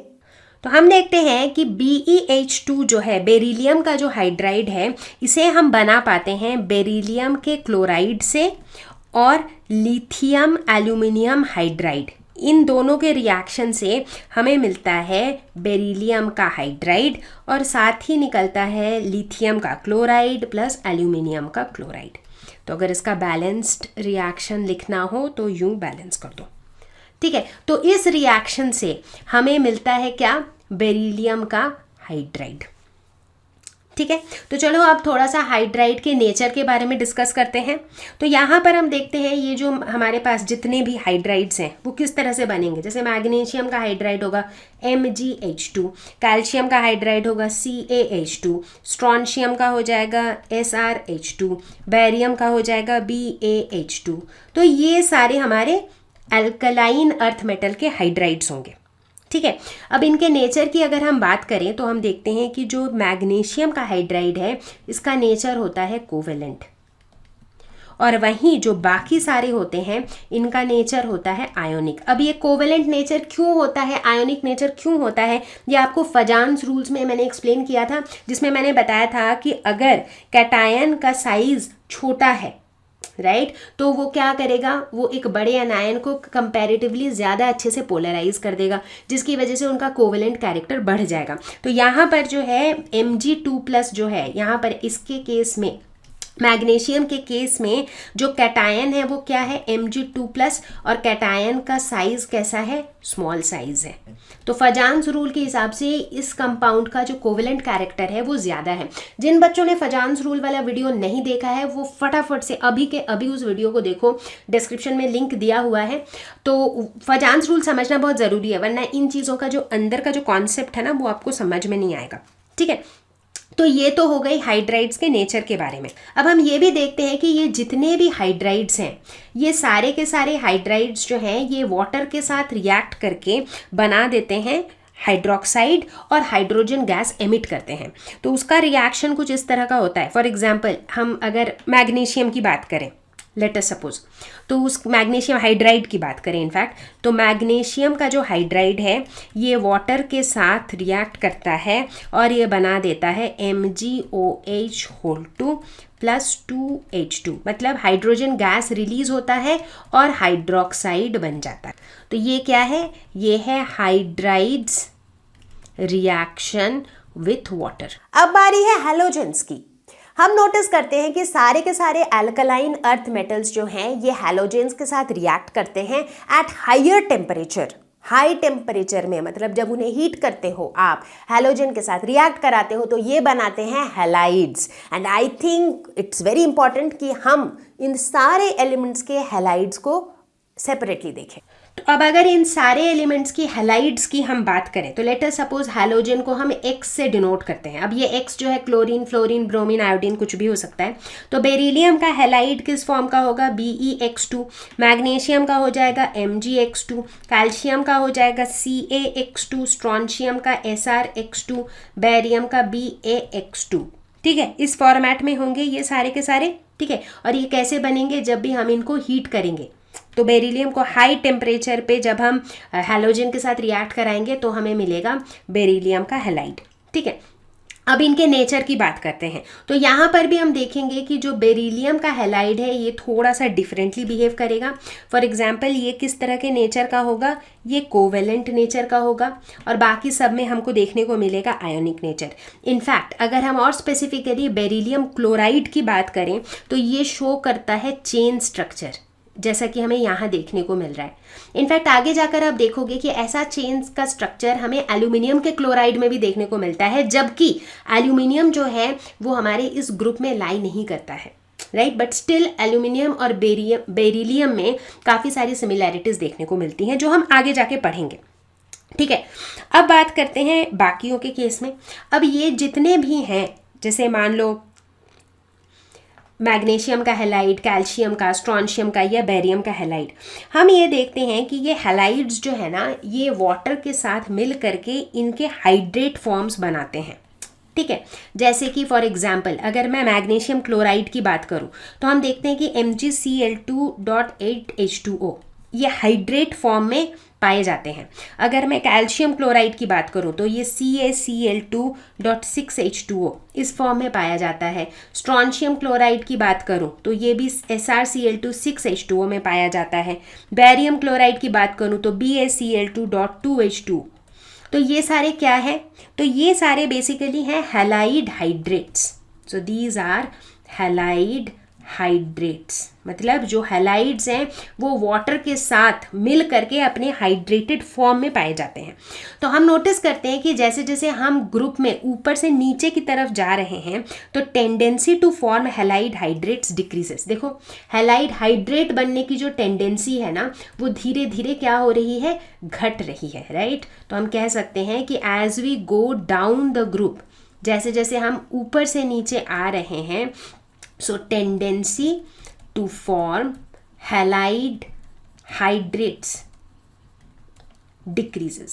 ठीक है, अगर आप पूछोगे कि तो इसका मतलब इसका डिहाइड्रेशन पॉसिबल है क्या? बिल्कुल पॉसिबल है। अगर हम इन हैलाइड हाइड्रेट्स को हीट कर दें तो इनमें से जो वाटर वाला पार्ट है वो निकल जाएगा और इसका डिहाइड्रेटेड फॉर्म हमको मिल जाएगा। एल्कली मेटल्स के केस में हमने काफ़ी डिटेल में डिस्कस किया था कि कैसे वो लिक्विड अमोनिया के साथ रिएक्ट करता है। तो उसी लॉजिक से आप इस बात को समझ सकते हो कि यहाँ पर एल्कलाइन अर्थ मेटल्स जो है ये भी लिक्विड अमोनिया में डिसॉल्व हो जाते हैं और हमें क्या मिलता है? हमें डीप ब्लू ब्लैक सॉल्यूशंस मिलते हैं। कलर किस लिए आता है वो तो आपको पता ही है, क्योंकि इसमें फ्री इलेक्ट्रॉन होते हैं। और यहाँ पर भी हमें एमोनिएटेड आयंस मिलते हैं। जैसे देखो ये क्या है? ये है एमोनिएटेड मेटल आयन, और ये क्या है? ये है एमोनिएटेड इलेक्ट्रॉन जो कि फ्री इलेक्ट्रॉन है।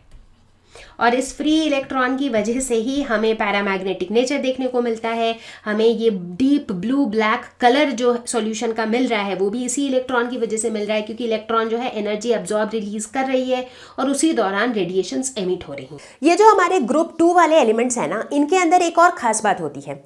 इनके अंदर जो एबिलिटी होती है टू फॉर्म कॉम्प्लेक्सेस वो काफ़ी ज़्यादा होती है। अब आप पूछोगे ये कॉम्प्लेक्स क्या चीज़ है?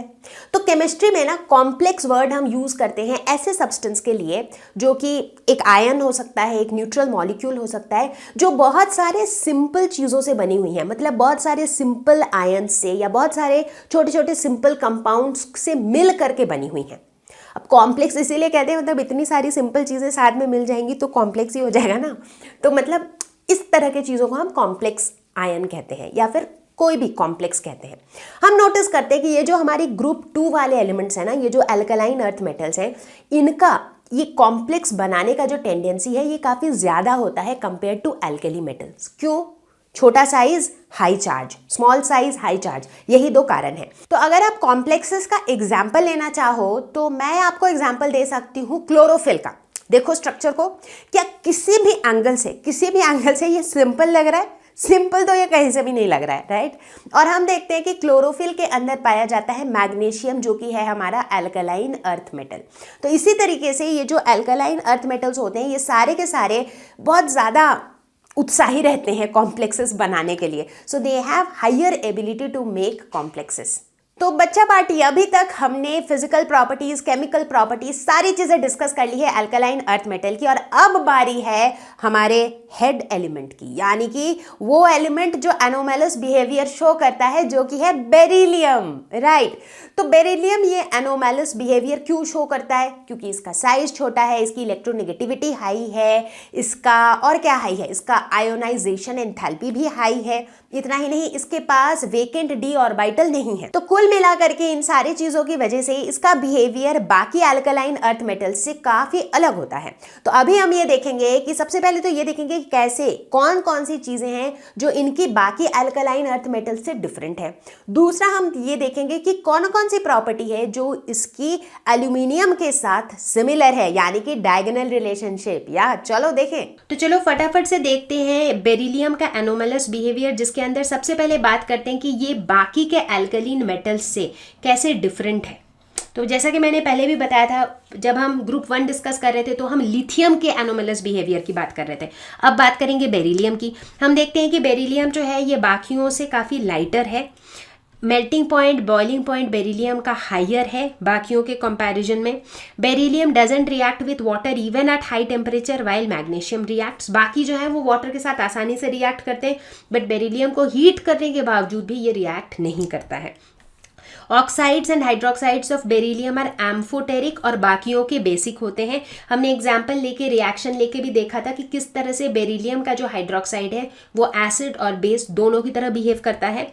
Beryllium doesn't exhibit coordination number more than 4 as it has only 4 electrons while other members have coordination number 6। वो तो इनकी इलेक्ट्रॉनिक कॉन्फ़िगरेशन से पता लगता है कि भाई बेरिलियम में सिर्फ 4 ही इलेक्ट्रॉन है, तो इनका जो कोऑर्डिनेशन नंबर है। अब बहुत से बच्चे पूछेंगे कि कोऑर्डिनेशन नंबर क्या होता है। तो बच्चों, कोऑर्डिनेशन कंपाउंड्स के अंदर अभी मैं घुसूंगी नहीं, क्योंकि इसका एक कंप्लीटली डिफरेंट लेसन है जो आप पढ़ोगे अपने 12th स्टैंडर्ड में। तो जब उसे पढ़ोगे तो आपको समझ में आ जाएगा, बट अभी के लिए आप ये जान लो कि ये भी बेरिलियम की एक ऐसी फीचर है जो बाकियों से अलग है। अब बात करते हैं बेरिलियम और एल्यूमिनियम की सिमिलैरिटी के बारे में। सिमिलर क्यों है? इनके साइजेस काफ़ी सिमिलर हैं, हालांकि ये दोनों दो अलग ग्रुप को बिलोंग करते हैं, बट स्टिल इन दोनों के बीच में देखने को मिलता है जिसे हम कहते हैं डायगोनल रिलेशनशिप। तो किस तरह की सिमिलैरिटी होती है? जैसे कि like aluminium, beryllium is not readily attacked by acids because of the presence of an oxide film on the surface of the metal. इसके ऊपर एक ऑक्साइड का लेयर होता है जिसकी वजह से ये आसानी से एसिड्स के साथ रिएक्ट नहीं करते हैं। Both beryllium and aluminium form covalent compounds. हमने देखा था राइट कि बेरिलियम के कंपाउंड्स कोवेलेंट है, बाकी नीचे के सारे आयोनिक हैं, और वो भी प्राइमरीली इसी वजह से है क्योंकि इनका साइज छोटा है। Hydroxides of beryllium and aluminium are amphoteric, यानी कि वो एसिड और बेस दोनों की तरह बिहेव करते हैं। Both beryllium and aluminium have high melting point. Beryllium hydroxide dissolves in excess of alkali. Chlorides की अगर हम बात करें तो हम देखते हैं कि BeCl2 और AlCl3 ये दोनों ही ब्रिज स्ट्रक्चर शो करता है कुछ इस तरीके से। तो यहाँ पर अगर ध्यान से देखो तो AlCl3 का जो है ये एक डाइमर टाइप का स्ट्रक्चर है, मतलब दो यूनिट्स कंबाइन होके एक स्ट्रक्चर बना रहे हैं। और BeCl2 को अगर हम देखें तो ये एक पॉलीमर है, यानी कि इनके बहुत सारे यूनिट्स एक दूसरे के साथ जुड़े हुए हैं।